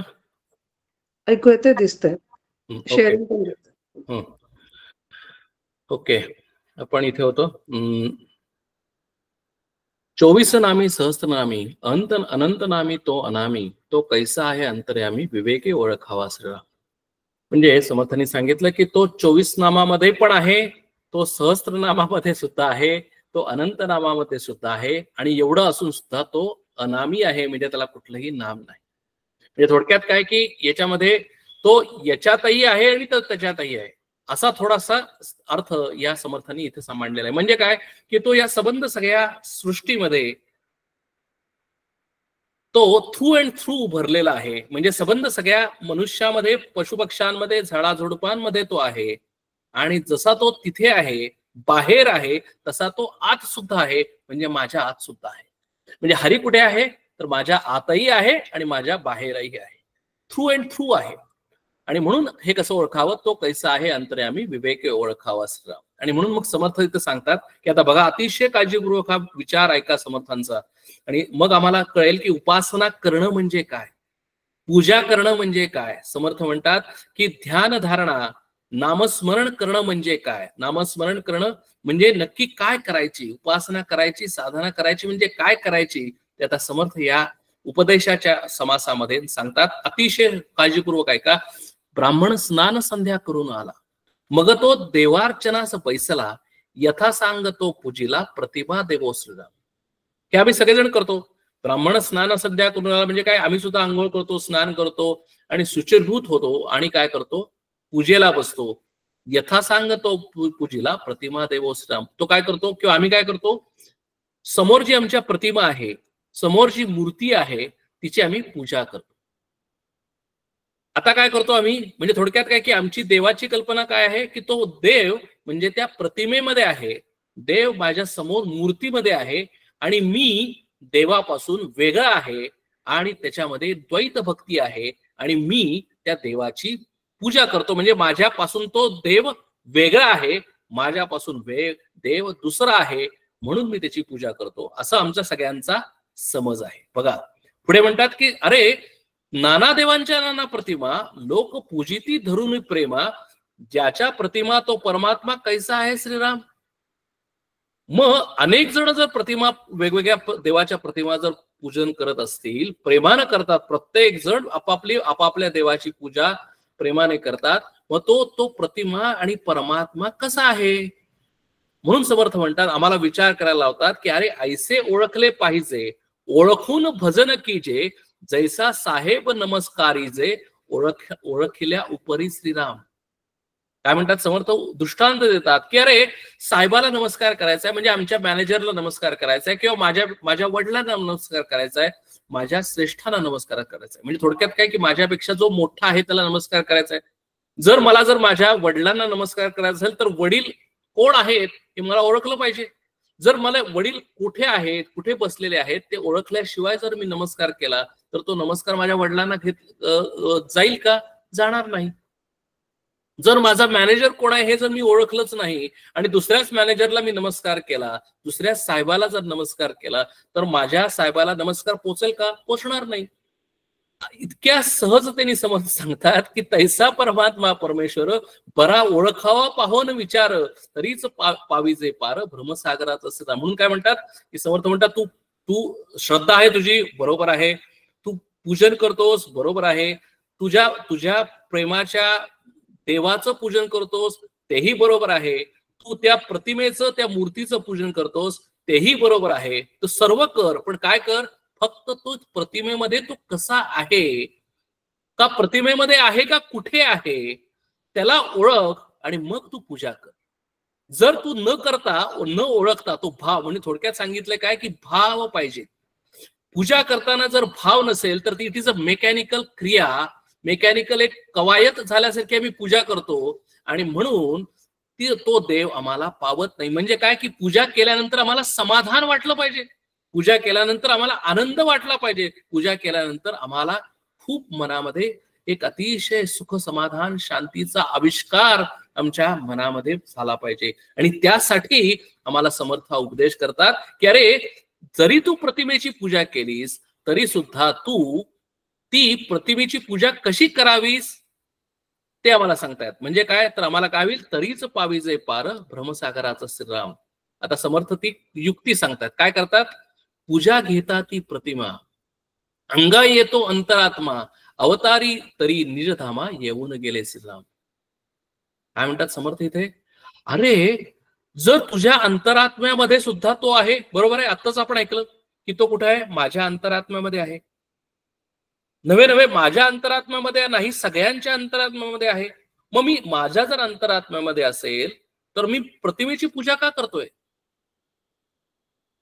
समर्थ म्हणतात की पूजा घेता ती प्रतिमा, अंगा येतो अंतरात्मा, अवतारी तरी निजधामा येऊन गेले श्रीराम. समर्थ म्हणतात की अरे तुझ्या आत असलेला अंतरात्मा, तुझ्या आत असलेलं चैतन्य, तुझा आत असलेला देव, हा तू ज्या वेळेला पूजा करतोस त्यावेळेला तुझा अंतरात्मा हा त्या प्रतिमेमध्ये येतो. म्हणजे काय, थोडक्यात दोघांमध्ये द्वैत नाही अद्वैत निर्माण होतं. बघा, म्हणजे मी प्रतिमेची पूजा करत नाही, मी त्या मूर्तीची पूजा करत नाही, तर मी माझ्या आत असलेली अंतरात्मा किंवा चैतन्य किंवा जो आत असलेला आत्मा राम आहे तोच मी त्या जणू काही आत्म्या म्हणजे माझ्या देहामधून काढून बाहेर ठेवलेला आहे. तोच अंतरात्मा, तोच चैतन्य, त्या चैतन्याची मी पूजा करतोय, त्याच रामाची मी पूजा करतोय. त्या दोघांमध्ये अद्वैत आहे. म्हणजे म्हणून इथं सांगितलंय की निजरूप काय आहे, तर माझं निजरूप हे त्या आत्मारामाचं निजरूप आहे. माझं निजरूप हे माझं देह नाही. माझं निजरूप हे काय आहे, तर माझ्या आत असलेला अंतरात्मा, माझ्या आत असलेला आत्मा राम, माझ्या आत असलेला प्रभू श्रीराम हाच जणू काही माझ्या बाहेर त्या मूर्तीमध्ये, त्या प्रतिमेमध्ये येतो आणि माझी पूजा तो स्वीकार करतो. म्हणजे थोडक्यात काय करतो, मीच माझी पूजा करतो. हा केवढा मोठा विचार समर्थांनी, केवढा मोठा प्रगल्भतेचा विचार समर्थांनी आपल्या समोर मांडलेला आहे की पूजा करणं म्हणजे काय, उपासना करणं म्हणजे काय. आम्ही नामस्मरण करतो म्हणजे काय, तर आम्ही नामस्मरण म्हणजे काय, आम्ही हातात माळ घेतो आणि श्रीराम जयराम म्हणतो, हे नामस्मरण नाही, तर जणू काही श्रीराम, माझ्या आत असलेला श्रीराम हा माळेमध्येही आहे आणि माझ्यामध्येही आहे आणि तोच श्रीरामाचं नाम घेतो आहे, श्रीरामाचं स्मरण करतो आहे. म्हणजे काय झालं, तर मी घेत असलेलं नाम आणि माळ हे सर्व एकच झालेलं आहे. त्याच्यामध्ये अद्वैत निर्माण झालेलं आहे, त्याच्यामध्ये कुठलेही द्वैत नाही. म्हणजे काय, थोडक्यात जर मी अशा पद्धतीने जर नामस्मरण केलं तर मी आणि जग याच्यामध्ये काहीही अंतर नाही, कारण मी त्याच्यामध्ये सर्व विरघळून जातो. मी त्या श्रीरामामध्ये पूर्णपणे एकत्र होऊन जातो, एकत्रित होतो. मी त्या श्रीरामापेक्षा वेगळा राहत नाही. तेच माझं निजरूप आहे आणि हीच उपासना आहे. म्हणजे कर्म आणि उपासना ही कशा पद्धतीने केली पाहिजे असं समर्थ सांगतात की परी ते निजरूप असती, ते निजरूप ते जगत ज्योती, सत्वगुण तयस म्हणती जाणती कळा श्रीराम. बघा, आता परत समर्थ म्हणतात की अरे हो बरोबर आहे, हेच निजरूप आहे. निजरूप म्हणजेच जगत ज्योती, म्हणजेच चैतन्य आहे. जगत ज्योती म्हणजे चैतन्य रूप, विश्वंभर रूप म्हणजेच जगत ज्योती, म्हणजे जो विश्वामध्ये आहे तो जगाचा चैतन्य आहे. म्हणजे जो विश्वाकार झालेला आहे तोच माझ्या आत आहे. आणि हे जे जाणून घेऊन मी पूजा करतो, जाणून घेऊन मी उपासना करतो, तो केव्हा होईल, सत्वगुण तयेस म्हणती जाणती कळास गाव. म्हणून समर्थ म्हणतात की अरे त्यासाठी मला सत्वगुण वृद्धिगत केला पाहिजे. जोपर्यंत माझ्या मनामध्ये रजोगुण आहे तोपर्यंत मला हे समजणार नाही, समजलं तरी हे झेपणार नाही, समजलं तरी हे मी करू शकणार नाही, कारण त्याच्यामध्ये एकत्व आहे. आत असलेला अंतरात्मा आणि प्रतिमेमध्ये असलेला, मूर्तीमध्ये असलेला देव याच्यामध्ये एकरूपता येणं म्हणजे नामदेवांची गोष्ट आठवा. जर यायचं असेल तर माझ्या मनामध्ये सत्वगुण आलाच पाहिजे, वृद्धिंगत झालाच पाहिजे, त्याशिवाय मी तिथपर्यंत जाऊ शकत नाही. मग तो कसा होईल? तर त्यासाठी पहिले सांगितलं की कर्म करून, कारण कर्म करून तू जर करत राहिलास तर तुझा सत्वगुण कधीही वाढणार नाही. तो कर्म करणं हा रजोगुणाचा स्वभाव आहे. आणि मग जर रजोगुणा पद्धतीने जर तू कर्म करत केलास तर तुझा कधीही सत्वगुण वाढणार नाही. जर रजोगुण कमी करून जर तुला सत्वगुण वाढवायचा असेल तर तुला राम करता राम भोगता किंवा निष्काम कर्मयोग किंवा कर्मयोग कशा पद्धतीने केला पाहिजे ते समजून उमजून जर तू केलंस, म्हणजेच त्या पद्धतीने जर आचरण केलंस तरच तुला सत्वगुण वृद्धिगत होईल. म्हणजे कसं एकमेकांवर डिपेंडंट आहे बघा. म्हणून आम्ही बऱ्याच वेळा असा विचार करतो की अरे मी अशा पद्धतीने कर्म करतोय, अशा पद्धतीने मी उपासना करतोय, पण तरी सुद्धा मला पाहिजे तसा रिझल्ट मिळत नाहीये. याचं कारण काय? समर्थांनी ह्या उपदेशामध्ये आम्हाला सगळ्या आमच्या ह्याच्यामध्ये आपण जे 21 अपेक्षित म्हणतो की त्या 21 अपेक्षित मध्ये आम्हाला सगळ्या प्रश्न आणि उत्तर ह्या सगळ्याच्या प्रश्नांची उत्तरं आम्हाला इथं दिलेली आहेत की जर का तसं होत नाही तर याचं कारण आहे की तुझ्यामध्ये सत्वगुण कमी आहे आणि तुझ्यामध्ये रजोगुण कमी आहे, जास्त आहे. रजोगुण का जास्त आहे तर तू माणूस आहेस. माणूस असल्यामुळे मी थोडक्यात काय की मला काय चेंज करायला पाहिजे? मला माझा कर्म चेंज केलं पाहिजे. कर्म मी कशा पद्धतीने करतोय त्याचं मला अनालिसिस केलं पाहिजे आणि ते मी कर्माचं अनालिसिस करून कर्म मी जर माझ्यासाठी करत असेल तर ते माझ्यासाठी केलं नाही पाहिजे, म्हणजे परमेश्वरासाठी केलं पाहिजे. कर्माच्या फळाकडे मी जर लक्ष देत असेल तर मी तसं केलं नाही पाहिजे. ते फळ मला प्रसाद म्हणून घेतला पाहिजे. यासाठी मला माझे विचार चेंज केले पाहिजे. ते कर्म मी माझ्यासाठी, माझ्या स्वार्थासाठी करतो म्हणून माझा अभिमान आहे तो मला कमी केला पाहिजे. त्यासाठी मला भगवंतावर श्रद्धा, शरणागती वाढवली पाहिजे. म्हणजे हळूहळू काय होईल तर त्या पद्धतीने मी कर्म आणि उपासना करत केल्यामुळे माझा सत्वगुण वृद्धिंगत होईल आणि सत्वगुण वृद्धिंगत झाल्यानंतर काय होईल तर तये कळेचे पोटी देव असती कोट्यान कोटी या अनुभवाच्या गोष्टी प्रत्यय पाहावास. मग मला कळायला लागेल की अरे देव एक आहे का कोटी आहेत? देव कुठे आहेत? त्याच्या कळा कशा आहेत? त्याच्या वेगवेगळ्या त्याचे गुण कसे आहेत ते मला अनुभवाने स्वतः कळायला लागेल. म्हणून समर्थ म्हणतात की आता मी काय करतो, प्रत्येकाने आपापले अनुभव घ्यावा, प्रत्यय घ्यावा आणि ते पाहावं. ईशपुरामध्ये ईश म्हणून तया नाव पुरुष जगामध्ये जगदीश तैसा ओळखावा श्रीराम. म्हणून समर्थित म्हणतात की जसा देहपुरामध्ये ईश म्हणून तया नाव पुरुष. बघा आपण पुरुष प्रकृती आपण बऱ्याच वेळेला बघितलंय, माया आणि पुरुष, क्षेत्र, क्षेत्रज्ञ हे सर्व आपण पाहिलेलं आहे. म्हणून परत एकदा समर्थित सांगतात की देहपुरामध्ये ईश म्हणजे माझ्या अंतरात्म्यामध्ये, माझ्या देहामध्येच ईश्वर आहे, ईश आहे, त्यालाच पुरुष असं म्हटलेलं आहे. आणि तो पुरुष ह्या जगामध्ये जगदीश म्हणून ओळखला जातो. म्हणजे तोच पुरुष, एकच पुरुष या जगामध्ये, म्हणजे माझं शरीर सोडल्यानंतर बाकीच्या सर्व शरीरांमध्ये सुद्धा पुरुष आहे आणि म्हणून माझ्या शरीरामध्ये आहे त्याला पुरुष असं नाव दिलं आणि बाकीच्या सगळ्या ठिकाणी म्हणजे त्याला जगदीश म्हणलं. असं जरी नावं जरी वेगवेगळी दिली तरी तो एकच आहे हे मी विसरता कामा नये. आणि म्हणून इथे म्हणतात की जाणीव रूपे जगदांतरे. थोडक्यात काय की एकत्वाने त्याला जाणावं, कुणाला? त्या ईश्वराला. की तो ईश्वर हा संबंध सगळ्या शरीरांच्या मध्ये सूत्रे मणिगणा इव अशा पद्धतीने तो आहे. आम्हाला सगळ्यांना तो चैतन्य देतो, आम्हाला सगळ्यांना तो जाणीव प्रदान करतो. त्याच्यामुळेच मी या जगाचा अनुभव घेतो, मी उपासना करू शकतो. हे जाणावं, हे समजून घ्यावं. आणि मग काय म्हणतात की जाणीव रूपे जगदांतरे प्रस्तुत वर्तती शरीरे अंतःकरण विष्णू येणे प्रकारे ओळखावा श्रीराम. अशा प्रकारानं काय करावं तर अंतःकरणामध्ये विष्णू जो आहे त्याला ओळखावं. म्हणजे थोडक्यात काय की समर्थांनी कुठल्याही भक्तीचं, कुठल्याही उपासनेचं, कुठल्याही साधनेचं खंडन केलेलं नाही. फक्त त्यांनी साधना, उपासना आणि भक्ती कशा पद्धतीने करावी, म्हणजे नुसती भक्ती ही भक्तीमध्ये विचार कसा करावा, तो भगवंत कसा ओळखावा, अंतःकरणामध्ये तो विष्णू कसा आहे हे आम्हाला सांगितलं. आणि म्हणतात की अंतःकरण विष्णू येणे प्रकारे ओळखावा श्रीराम. तो विष्णू आहे जगदांतरी, तोची आपुले अंतरी, करता भोगता चतुरी, अंतरात्मा ओळखावा. परत सांगतात बघा, तोच विषय वेगवेगळ्या पद्धतीने सांगतात.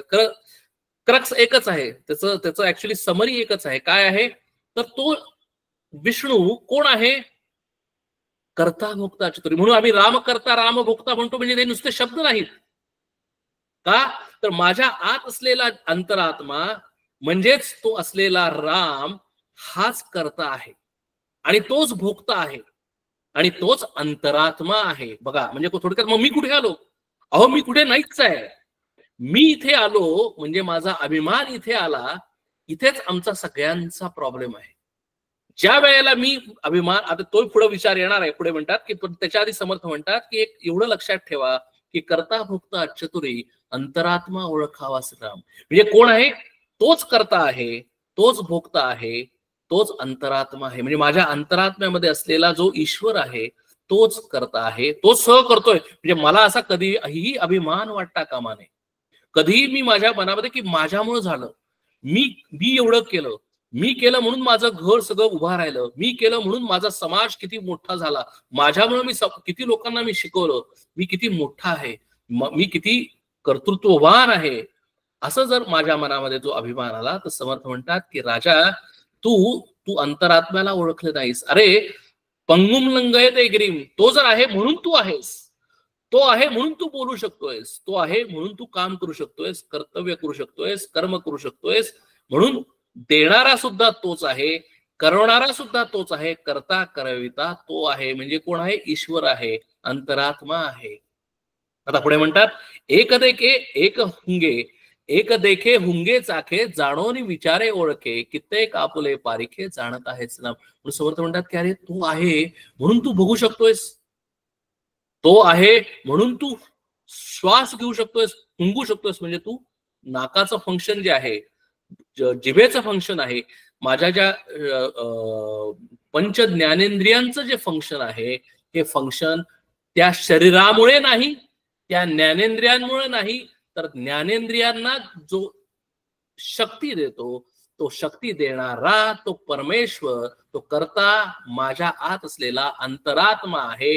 हे जाणून विचारे ओळखे, हे जाणून घ्यावं, त्याच्यावर विचार करावा आणि त्याला ओळखावं. कित्येक आपुले पारिखे जाणत आहे, कित्येक जण असं अशा पद्धतीने त्यांनी ओळखावं. एकची जगाचा जिव्हाळा, परी देह लोभाचा अडताळा, देहा संबंधे वेगळा, अभिमान धरी श्रीराम.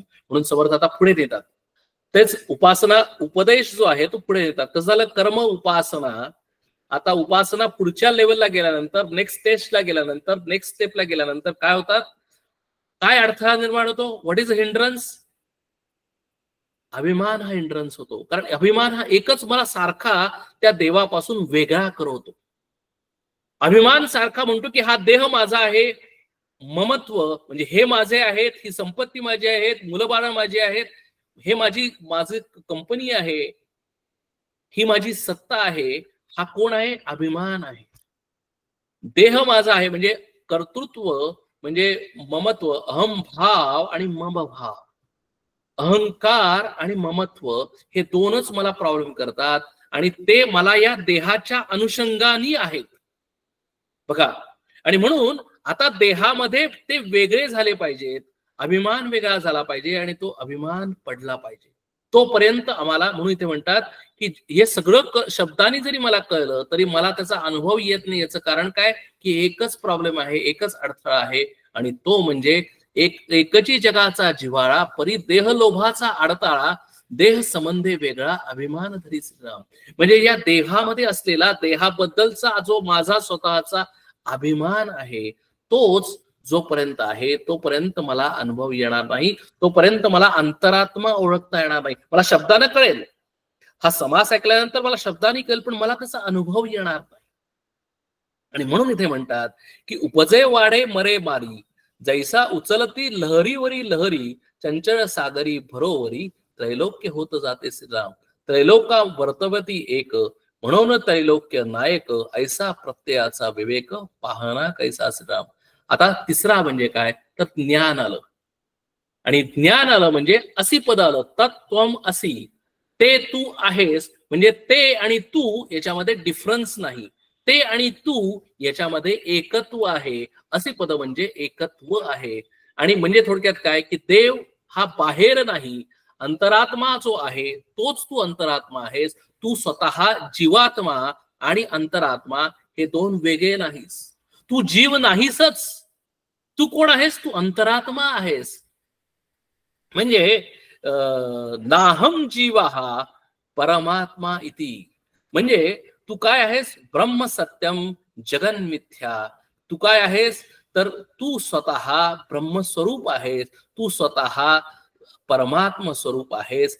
हा आता आम्हाला सांगण्यासाठी तिसरा भाग समर्थ इथं चालू करतात. म्हणतात की चंचल सागरी सरोवरी त्रैलोक्य होत जाते श्रीराम. म्हणजे उपमा काय दिली? आपली उपमा अनेक वेळा आपण ही बघितलेली आहे. कशी तर सागराची उपमा दिलेली आहे. सागरामध्ये अनेक लहरी येतात, जैशा उचलती लहरीवरी लहरी. सागरामध्ये वेगवेगळ्या लाटा येतात. छोट्या लाटा असतात, मोठ्या लाटा असतात, बुडबुडे असतात, बोहरे असतात. आता आपण त्या सगळ्यांना आपण वेगवेगळे संज्ञा देतो, सगळ्यांना वेगवेगळी नावं देतो. एकाला म्हणतो मोठी लाट आहे, एकाला म्हणतो छोटी लाट आहे. पण ऍक्च्युली लाटेचं कंटेंट काय आहे? पाणीच आहे. लाटेला आम्ही हात लावायला गेलो, अरे ती लहान लाट आहे म्हणून काय आपण लहान लाटेला वेगळं आम्हाला सेन्सेशन येत नाही, ते पाणीच येतं. मोठी लाट असेल तरी सुद्धा ती पाणीच आहे. तसं आम्हाला माझं शरीर बघितलं तर पुरुषाचं शरीर वाटतं, दुसऱ्याचं शरीर बघितलं तर स्त्रीचं शरीर वाटतं. माझं शरीराला मी विवेक असं नाव देतो, दुसऱ्या शरीराला मी मंजिरी असं नाव देतो. जरी मी वेगवेगळी नावं दिली, जरी वेगवेगळी शरीर जरी असली तरीही या लाटाच आहेत. मग कंटेंट काय आहे? म्हणजे या शरीराच्या आत असलेलं कंटेंट म्हणजे आत्मचैतन्य, की या शरीराला ते शरीरपण देतं. या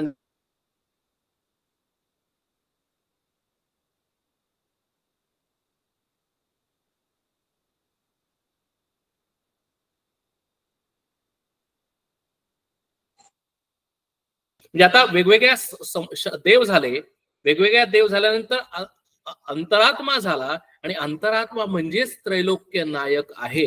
इथं समर्थ प्रूव्ह करतायत आणि म्हणतात की त्रैलोक्या वर्तवितो एक म्हणून त्रैलोक्य नायक. त्रैलोक्य नायक कोण आहे? एकच आहे. नायक हा नेहमी एकच असतो. तिन्ही लोकांचा नायक हा एकच आहे आणि तोच मी आहे. तो मी आहे म्हणजे कधी जोपर्यंत माझ्यामध्ये अहंकार आहे तोपर्यंत मी असं कधी म्हणू शकत नाही की मी त्रैलोक्य नायक आहे. जो म्हणतो की मी त्रैलोक्य नायक आहे त्याच्यामध्ये अहंकार ठासून भरलेला आहे. जो त्रैलोक्य नायक आहे हे शब्दांश नाही, हा लक्षांश नाही, हा पुढेही येणार आहे की हा ह्याचा अर्थ म्हणजे शब्द नुसते नाहीत, अर्थ नुसता नाही तर त्याचा भावार्थ हा लक्षात घ्यायचा आहे. म्हणजे त्रैलोक्य नायक ज्याला मी स्वतः त्रैलोक्य नायक असं ज्याला विधान केलं जातं ते शरीरानी नाही, मनानी नाही, तर माझ्या आत असलेलं जे चैतन्य आहे त्या चैतन्याच्या मुळे मी त्रैलोक्य नायक झालेलो आहे. शरीराने मी विवेकच आहे, माझ्या मनाने सुद्धा मी विवेकच आहे. पण या विवेकाला काढून टाकलं, शरीराला काढून टाकलं, शरीराचा निराश केला, शरीरामध्ये आत असलेल्या माझ्या मनाचा स्वभावाचा निराश केला आणि मग काय जे उरलं ते फक्त चैतन्य, आत्मचैतन्य म्हणजेच त्रैलोक्य नायक आहे. कारण तो सर्वांच्या आत तो एकच आहे म्हणून त्याला त्रैलोक्य नायक म्हणलं. तिन्ही लोकांचा नायक म्हणलं. ऐसा प्रत्ययाचा विवेक पाहना कैसा. याचा प्रत्यय घ्यायचा आहे असं समर्थ म्हणतात. ऐसा अंतरात्मा बोलिला परी तोही तत्वामध्ये आला, पुढे विचार केला पाहिजे, केला महावाक्याचा. म्हणून कर्म, उपासना आणि ज्ञान. ज्ञान म्हणजे महावाक्य. म्हणून समर्थांनी बरोबर इथं महावाक्य आणलं. याचं कारण काय की आता समर्थांनी पहिल्यांदा कर्म सांगितलं, नंतर उपासना समजून सांगितली. उपासना म्हणजे ऑटोमॅटिकली देव आणि त्रैलोक्य आणि अंतरात्मा याचा मेळ घातला. आणि आता समर्थ म्हणतात की आता पुढे विचार केला पाहिजे महावाक्याचा. आधी देखला देहधारी मग पहावे जगदांतरी, तयाचे निया उपरी परब्रह्म पावे श्रीराम. म्हणून काय म्हणतात समर्थ की आधी देहधारी बघितला. आपल्यासारखा जो देहधारी आहे, जो स्वतः त्यानं देह धारण केलेला आहे, कारण तो देह दिसतो, तो आम्हाला दृश्य आहे, आमच्या डोळ्यांना तो दिसतो. पण मग काय दिसतं? मग पहावे जगदांतरी. नुसता देह पाहू नये, नुसतं दृश्याला पाहू नये, तर दृश्याच्या आत असलेलं कॉज अँड इफेक्ट हा जर बघितलं तर मला कारण शोधलं पाहिजे. इफेक्ट दिसला पण त्याच्या पाठीमागे असलेलं कॉज दिसलं पाहिजे, पाहिलं पाहिजे. म्हणून मग पहावे जगदांतरी. आम्हाला शरीर दिसतं पण शरीराच्या आत असलेलं, शरीराला कारण असलेलं जे चैतन्य आहे ते आम्हाला दिसत नाही, ते आम्हाला पाहिलं पाहिजे. आणि म्हणून म्हणतात की आधी देखला देहधारी मग पहावे जगदांतरी. म्हणजे जो आत असलेल्या अंतरात्मा आहे त्याला पहावं. आणि मग त्याला पाहावं म्हणजे काय? तर म्हणून त्यासाठी महावाक्य सांगितलं. महावाक्य सांगितलं की काय? तर तत्त्वम असी. म्हणून आत्मावारे श्रोतव्य मंतव्य निधिध्यासितव्या या ज्ञानाच्या स्टेप्स आहेत. म्हणजे कर्म आपण बघितलं, उपासना बघितली, आणि ज्ञान म्हणजे काय? तर ज्ञान म्हणजे त्या महावाक्याला जाणून घेणं. महावाक्याला जाणून घेणं म्हणजे काय? तर त्या महावाक्याला जाणून घेण्यासाठी आत्मावारे श्रोतव्य मंतव्य निधिध्यासितव्य म्हणजे तो जगदांतरी, म्हणजे तो जगदात्मा, परब्रह्म, त्रैलोक्य नायक, अंतरात्मा, तो विश्वंभर, तो प्रभू श्रीराम कसा आहे ते त्याचा पाहणं म्हणजे आत्मा वारे श्रोतव्य. त्याचं श्रवण करणं, त्याच्यावर चिंतन करणं आणि त्याची निधिध्यासना म्हणजे ध्यान करून ते होणं म्हणजेच ज्ञान होय. हेच ते ऐक्यता, महावाक्याची जी ऐक्य आहे ते त्या स्टेप्स समर्थांनी इथे सांगितले आहे. म्हणजे थोडक्यात काय झालं की आता तिथपर्यंत आलो. कर्म झालं, उपासना झालं, ज्ञान झालं, महावाक्याचा विचार झाला. आणि महावाक्याचा विचार झाल्यानंतर परब्रह्माचा विचार होता निवडे सारा सार, चंचल जाईल हा निर्धार, चुकेना की श्रीराम. उत्पत्ती स्थिती संहार जाण, त्याहून वेगळा निरंजन, येथे ज्ञानाचे विज्ञान होत आहे श्रीराम. स्टेप बाय स्टेप किती व्यवस्थित सांगितलंय की आता इथपर्यंत आलो. म्हणजे काय झालं तर माझ्या मनामध्ये आत आत्मावारे श्रोतव्य मंतव्य निधिध्यासितव्य. म्हणजे थोडक्यात काय की मी आत्मानात्म विवेक झाला. म्हणजे आत्मा काय अनात्मा काय हे कळलं. सब्जेक्ट ऑब्जेक्ट याच्यातलं डिफरन्सिएशन कळलं. आणि हे कळल्यानंतर मला कळलं की माया आणि प्रकृती काय आहे, आणि आत असलेला आत्मा, जगदात्मा, माझ्याच अंतरात असलेला अंतरात्मा तो कसा आहे, तो उत्पत्ती स्थिती संहार याच्याहून वेगळा आहे. तो सगुणही आहे पण त्याच्याहूनही तो वेगळा निरंजन म्हणजे तो सत्य आहे, निर्गुण निराकार आहे. असं ज्या वेळेला मला समजतं, उमजतं, कळतं, त्यावेळेला ती अनुभूती होते. त्यावेळेला ज्ञानाचे विज्ञान होतं. ज्ञान म्हणजे शाब्दिक ज्ञान आणि विज्ञान म्हणजे विशिष्ट ज्ञान, म्हणजे त्याचं अनुभूतीजन्य ज्ञान, म्हणजे त्याची अनुभूती, म्हणजे त्याचा आलेला एक्सपिरियन्स. हे ज्या वेळेला मला होतं त्यावेळेला काय होतं तर अष्टदेह थानमान, जाणोनी जालिया निर्शन, पुढे उरे निरंजन विमळ ब्रह्म श्रीराम. म्हणजे काय होतं की ती जी वृत्ती जी आहे, कारण आता इथपर्यंत काय होतं की एकच एक वृत्ती निर्माण होते. कुठली वृत्ती? आत्मावारे श्रोतव्य मंतव्य निधिध्यासितव्य. असं ज्या वेळेला मी उपासना करत जातो, अशा पद्धतीने मी ज्ञानार्जन करत जातो, त्यावेळेला काय होतं तर कर्म, उपासना, ज्ञान या सगळ्या प्रक्रियेतून गेल्यानंतर, या स्टेप बाय स्टेप या साधनेतून गेल्यानंतर एक महत्वाचं काय की एक साधना संपल्यानंतर दुसरी नाही. कर्म झाल्यानंतर उपासना नाही, तर कर्म आणि उपासना या उपासनेचा समुच्चय केल्यानंतरच आम्ही ज्ञानामध्ये येतो. पण ज्ञानामध्ये असताना आम्ही कर्म कधीही सोडायचं नाही. ज्ञानामध्ये असताना आम्ही कर्म उपासना कधी सोडायची नाही. तर ज्ञान प्रिरिक्विजिट आहे की ज्ञान असताना सुद्धा मी कर्म आणि उपासना करत जाणे म्हणजे कर्म, उपासना, ज्ञान हे आमचा स्थायी भाव होणे. म्हणजे तो माणूस कसा वागेल, तो 24/7 कर्मयोगाने कर्म करत जाईल, 24/7 तो उपासना मक आयुष्य जगेल, आणि ज्ञानाने तो विज्ञानाकडे हळूहळू हळूहळू हळू त्याची प्रगती होईल. आणि म्हणून ते म्हणतात की जी वृत्ती जी आहे ती वृत्ती सुद्धा त्यावेळेला गळून पडेल. आत्मावारे श्रोतव्य मंतव्य निधिध्यासितव्य याच्यातून काय निर्माण होईल तर ती आत्माकार वृत्ती निर्माण होईल. वृत्ती म्हणजे विचार किंवा थॉट. आज आमच्या मनामध्ये बाकीचे सगळे विचार आहेत पण आत्म्याचा विचार नाही. म्हणून ज्यावेळेला मी आत्मावारे श्रोतव्य मंतव्य निधिध्यासितव्य म्हणजेच तो महावाक्याचा ज्यावेळेला मी विचार करतो श्रवण करतो त्यावेळेला काय होईल तर ती एकच एक वृत्ती अखंडाकार वृत्ती किंवा आत्मवृत्ती निर्माण होईल.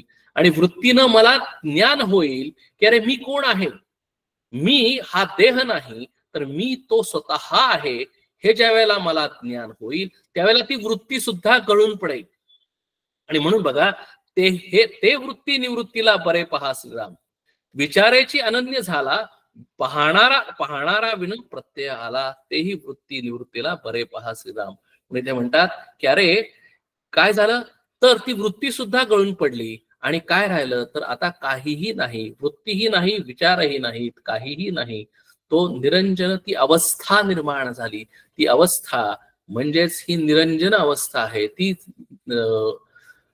निवृत्तीची अवस्था आहे. तीच निर्गुण निराकार म्हणजेच परब्रह्म परमात्म स्वरूपाची अवस्था आहे. आणि म्हणून इथे म्हणतात की येथे राहिला वाच्यांश पाहोन सांडिला लक्षांश लक्षांशा सारिसा वृत्तीलेश तेवही गेला सगळा. म्हणजे पहिल्यांदा वाच्यांश म्हणजे काय शब्दांनी मला कळलं, नंतर काय कळलं की शब्दांच्या पलीकडे मला कळलं म्हणजे लक्षणावृत्तीनं कळलं, लक्षांशाने कळलं. आणि लक्षांशाने मला समजून आलं, ते मला सांगता येत नाही पण मला समजलं. म्हणजे आता थोडक्यात एखाद्याला सांगितलं की ही सुपारी आहे, ही सुपारी कशी आहे तू डिस्क्राईब कर. आणि डिस्क्राईब करताना मी वेगवेगळ्या पद्धतीने डिस्क्राईब केलं तरी सुद्धा ती सुपारी पूर्णपणे डिस्क्राईब झाली नाही. तर मग शेवटी काय की ज्यावेळेला मी स्वतः पाहतो त्यावेळेला ती सुपारी माझ्या डोळ्यासमोर येते. ते थोडक्यात काय की जोपर्यंत मला स्वतःला अनुभव येत नाही, मला समजून येत नाही, तोपर्यंत फक्त शब्द राहतात. म्हणून ते म्हणतात की नुसते शब्द नाहीत, त्याचा अनुभव आहे. आणि अनुभव झाल्यानंतर म्हणजे ती वृत्ती आहे. आणि आत्माकार वृत्ती गेल्यानंतर ती वृत्ती सुद्धा राहत नाही.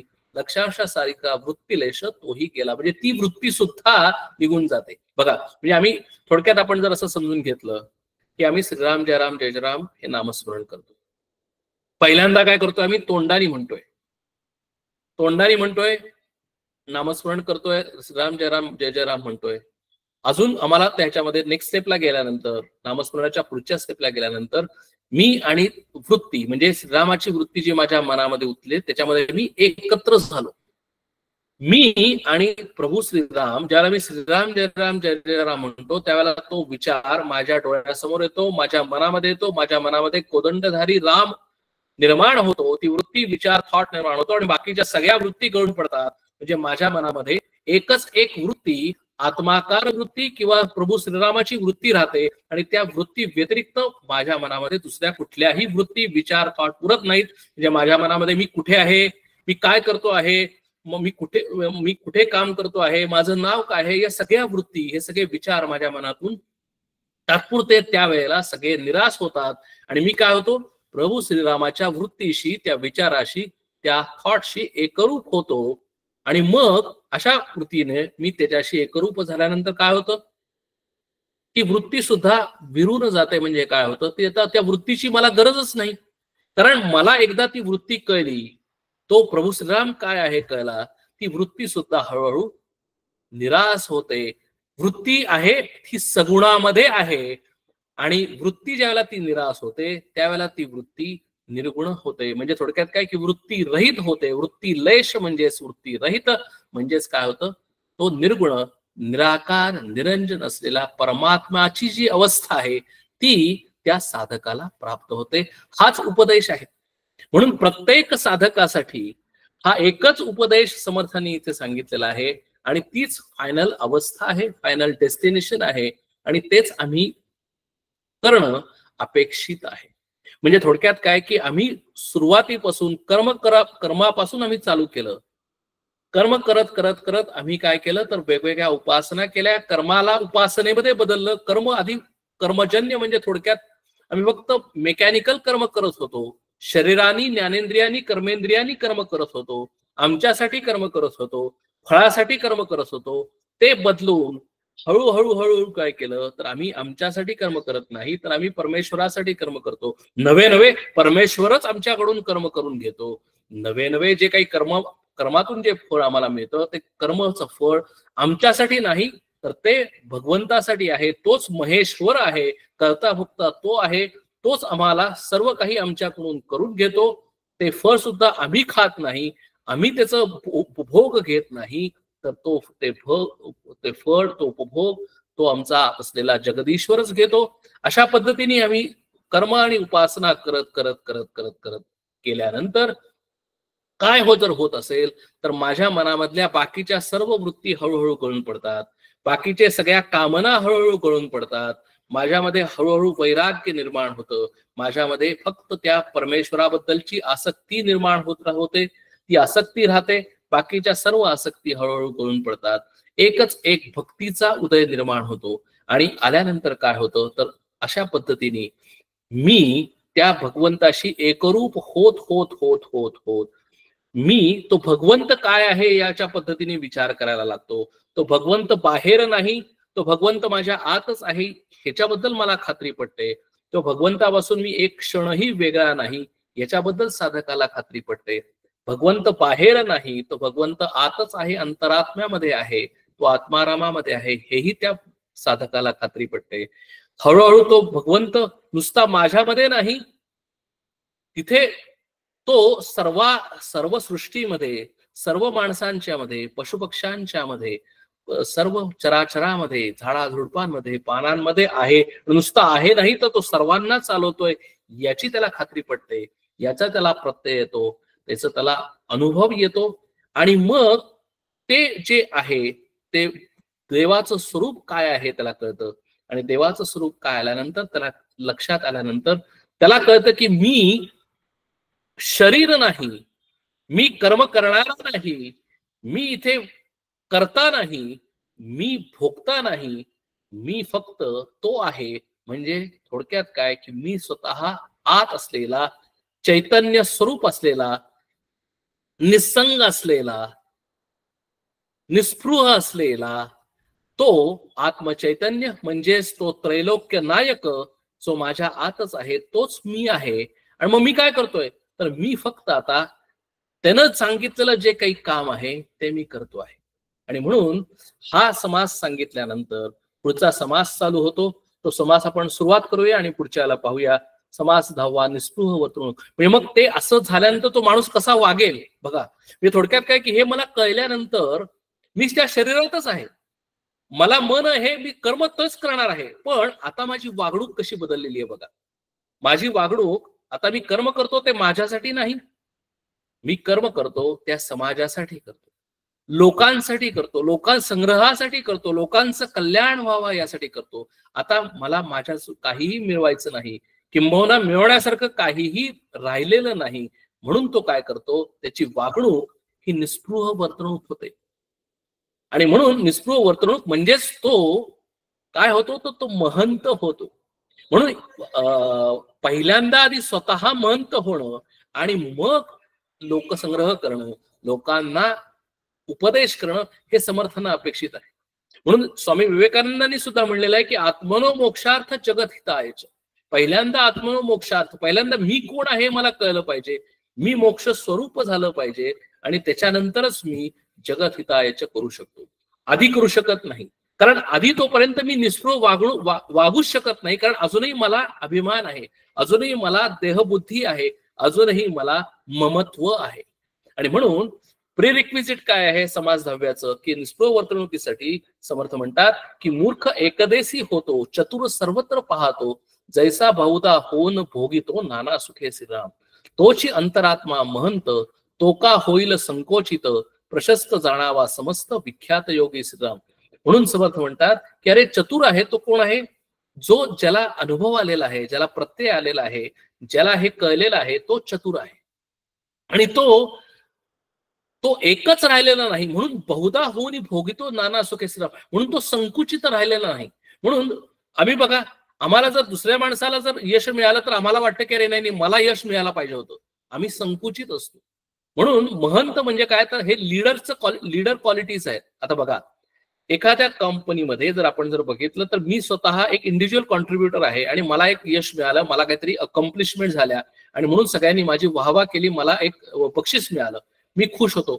पण एखादा प्रोजेक्ट जर सक्सेसफुल झाला, प्रोजेक्टमध्ये जर 100 माणसं असतील तर लीडर खुश होतो, कारण तो स्वतः काही करत नाही, तो या 100 लोकांच्या करवी करून घेतो आणि म्हणून तो संकुचित होत नाही की माझ्या प्रोजेक्टला एकाने सक्सेस मिळालं नाही तर सगळ्या लोकांनी काम केलं आणि मला प्रोजेक्टला सक्सेस मिळाला, म्हणून तो कसा झाला, विशाल होतो.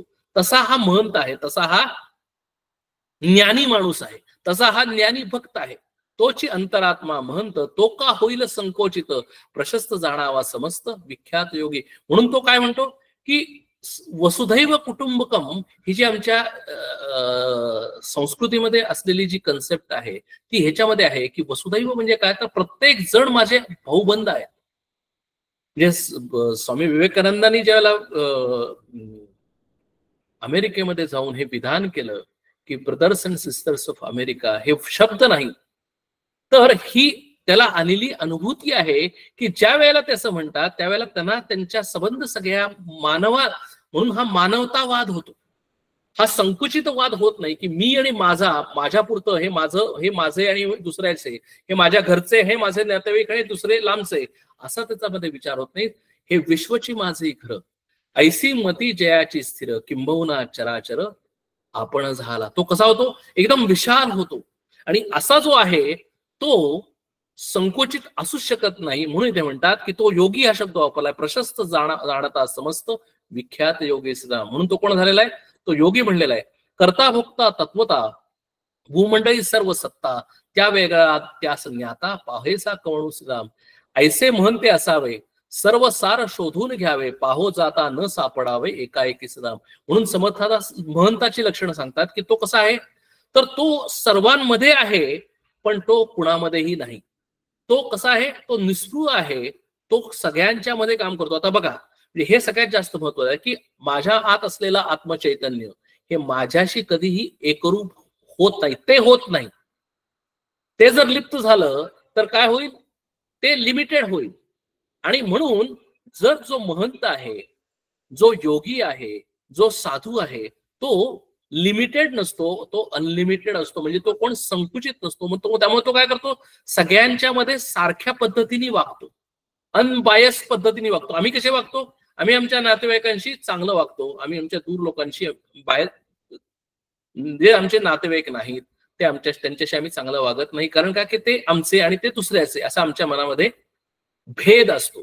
पण त्या ज्ञानी माणसामध्ये, त्या महंतामध्ये हा भेद नाही, त्याला सर्व समान आहे. म्हणून त्याला सांगितलंय की तो सगळीकडे असतो आणि तो कुठेही नसतो. कीर्तिरूपे उदंड ख्यात, जाणती लहान थोर समस्त, वेश पाहता शाश्वत एकची नाही सम. तो एका ठिकाणी कुठेही नाही. प्रगट कीर्ती ते ढयेना, बहुत जनास कळेना, पाहो जाता आढळेना, कार्य कसे. तो कसा कार्य करतो हेही कळत नाही, कारण का की तो एक व्हेरी डिफरंट, तो अशा पद्धतीने कार्य करतो. तो कार्य करताना दिसतो पण तो कशामध्ये अडकत नाही.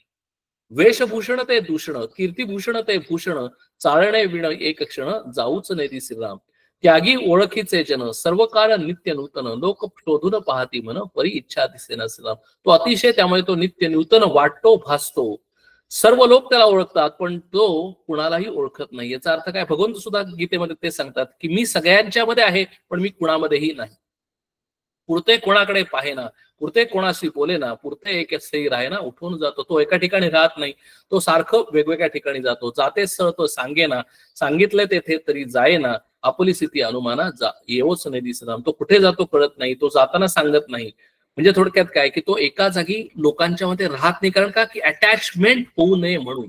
तो कसा आहे, डिटॅच्ड आहे आणि तो डिटॅच स्थिती तो येन केन प्रकारानं टिकवण्याची तो काळजी घेतो. लोकी केले ते चुकावी, लोकी भावले ते उलखवी, लोकी तरकिले ते दावी, निर्फल करून श्रीराम. लोकास पायाचा आदर, तेथे याचा अनादर, सर्व लोक तत्पर, तेथे याची अनिच्छा श्रीराम. महंताचंच वर्णन आहे, आपण मागच्या वेळेला महंत लक्षण पाहिलेलं आहे, त्यामुळे मी थोडस फास्ट नेतो इथे की लोकांना ज्याचा आदर असतो तर तिथे त्याचा अनादर असतो. म्हणजे लोकांना संपत्तीमध्ये आदर असतो, लोकांना मान सन्मानामध्ये आदर असतो, तिथे याचा अनादर असतो, कारण तो वेगळा आहे. एवं कल्पिता कल्पेना न तर्किता ही तर्केना कदपि भाविता भावेना योगेश्वर, म्हणून त्याला योगेश्वर म्हटलेलं आहे. जसा योगेश्वर म्हणजे भगवान श्रीकृष्ण योगेश्वर म्हटलेला आहे, तसाच तो महंत योगेश्वर या पदवीपर्यंत पोचतो. ऐसे अंतर सापडेना शरीर ठाई पडेना क्षण एक विषंभेना कथा कीर्तन श्रीराम. लोक संकल्प विकल्प करती ते अवघेची निष्फळ होती, जनाची जना लाजवी वृत्ती तेव्हा योगेश्वर श्रीराम. बहुती शोधून पाहिले बहुतांच्या मनास आले, तरी मग जाणावे साधिले महत्कृत्य श्रीराम. अखंड एका सेवावा अभ्यासाची करत जावा, काळ सार्थकची करावा जनासहित श्रीराम. म्हणून म्हणत कसा आहे तर तो वेळ वाया घालवत नाही, तो सदैव जनामध्ये लोकांमध्ये असतो, तो स्वतः अभ्यास करत असतो, स्वतः त्याची सेवा अखंड चालू असते. कर्म उपासना ज्ञान त्याचा अखंड चालू आहे आणि स्वतःसाठी चालू आहे आणि ज्या जनासाठी चालू आहे. तो कसा आहे, उत्तम गुण तितुले घ्यावे घेऊन जनास शिकवावे, उदंड समुदाय करावे तरी परी गुप्त रूपे श्रीराम. म्हणून जे जे उत्तम उदात्त उन्नत असे जे चांगले गुण आहेत तो घेतो, नुसते तो घेत नाही तर तो स्वतः उत्तम होतो आणि तो लोकांना शिकवतो. उदंड समुदाय करावे, लोकांच्या कल्याणासाठी तो गुप्त रूपानं प्रयत्न करत राहतो. अखंड कामाची लगबग उपासनेस लावावे जग, लोक समजवणी मग आज्ञा इच्छिती श्रीराम. म्हणून तो अतिशय कामात असतो आणि सगळ्या जगाला तो उपासनेमध्ये लावण्यासाठी अतिशय तत्पर असतो.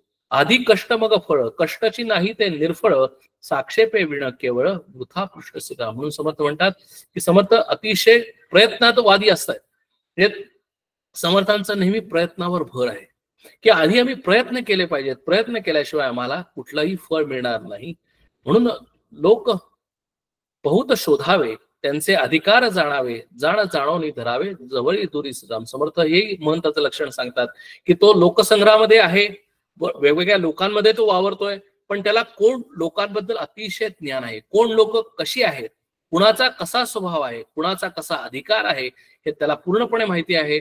आणि म्हणून तो जरी बोलत नसला तरी तो प्रत्येकाला त्या त्या पद्धतीने काम वाटून देतो, त्या त्या पद्धतीने लोकांच्याकडून काम करवून घेतो. आणि म्हणून त्याला बरोबर कुणाला जवळ करायचं आणि कुणाला दूर करायचं, केव्हा दूर करायचं आणि कुणाला जवळ करायचं हेही त्याला कळतं. अधिकार परत्वे कार्य होते, अधिकार नसता व्यर्थ जाते, जाणवणी शोधावी चित्ते नाना प्रकारे श्रीराम. अधिकार पाहुनी कार्य सांगणे, साक्षेप पाहुनी विश्वास धरणे, मग जर राखणे काहीतरी श्रीराम. हे प्रसिद्धीचे बोलणे, आधी केले मग सांगितले, मानेल तरी पाहिजे घेतले कोणी के श्रीराम. म्हणून समर्थ म्हणतात की हे जे आता हे जे निस्पृह वर्तणूक जो समास आहे हे महंताचं लक्षण आहे.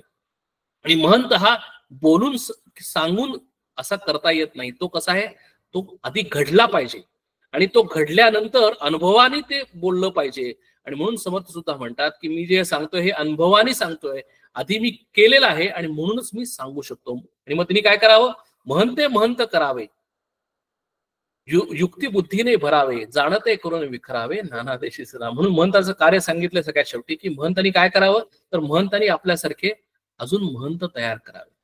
आणि काय करावं, चेन रिॲक्शननी युक्ती बुद्धीनी भरावे. म्हणजे काम एकच आहे त्या महंताचं की काय, जगाचं कल्याण, जे जे कोण त्याच्या सानिध्यात येतील त्याचं त्यांनी कल्याण करावं, एवढंच त्या महंताचं कार्य आहे. त्यांनी अजून आपले महंत निर्माण करावेत आणि हे सर्व स्वार्थासाठी नाही, त्याच्यासाठी नाही, भगवंतासाठी. कारण तो आधीच भगवंत झालेला आहे, म्हणून आधीचा समास प्रिरिक्विजिट आहे. म्हणून महंत असा सहजासहजी झालेला नाही, महंत हा आधीच भगवंत झाल्यामुळे महंत हा भगवंतच आहे. म्हणून महंते महंत करावे, युक्ती बुद्धीनी भरावे, जाणते करून विखरावे नाना देशी श्रीराम. इति श्री दासबोधे गुरुशिष्य संवादे निस्पृह वर्तणूक निरूपण नाम समास 10वा. अशा पद्धतीने हाही समास आपण कंप्लीट केलेला आहे. समास अतिशय सोपा आहे. निस्पृह वर्तणूक म्हणजेच महंताचं लक्षण आणि महंताचं लक्षण म्हणजे समर्थांचं चरित्र, समर्थांचं वागणूक, समर्थांचं वर्तणूक. हे आपण जर डोळ्यासमोर घेतलं तर हा समास कळायला अजिबात अवघड जाणार नाही. आपण आज इथंच थांबूया. 11वा दशक सुद्धा आज इथे समाप्त होतो. हरिओम तत्सत. प्रार्थना म्हणते.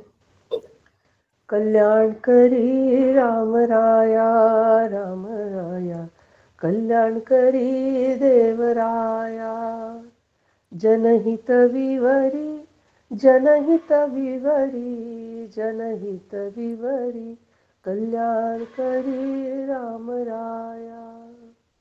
तळमळ तळमळ होतची आहे, होतची आहे.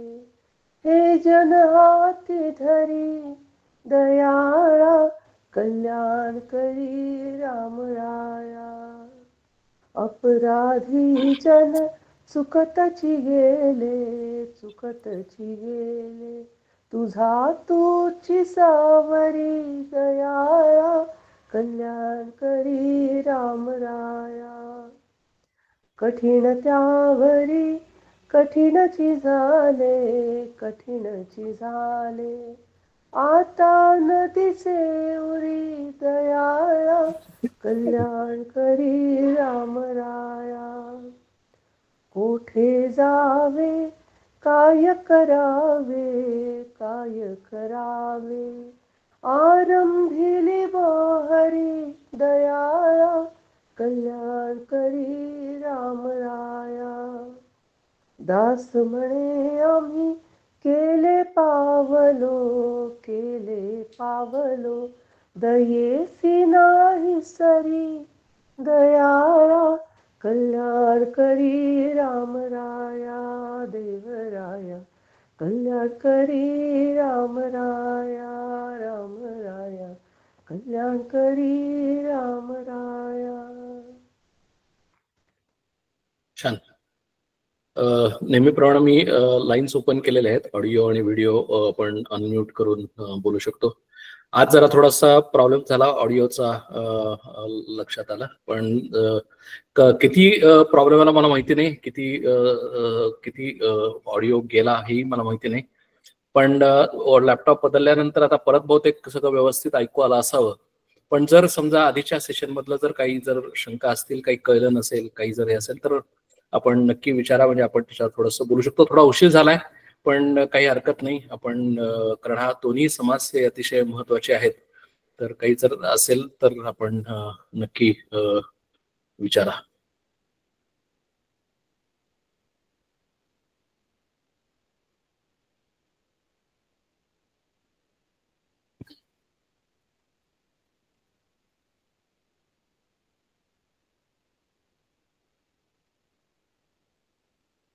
ऐकू येते ना?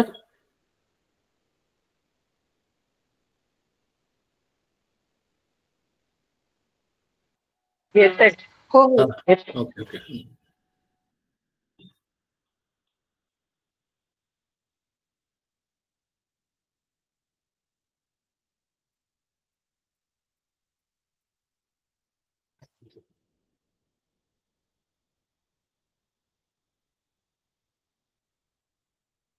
ठीक आहे, मी 1-2 मिनिटं थांबतो, नाहीतर आपण सेशन क्लोज करूया.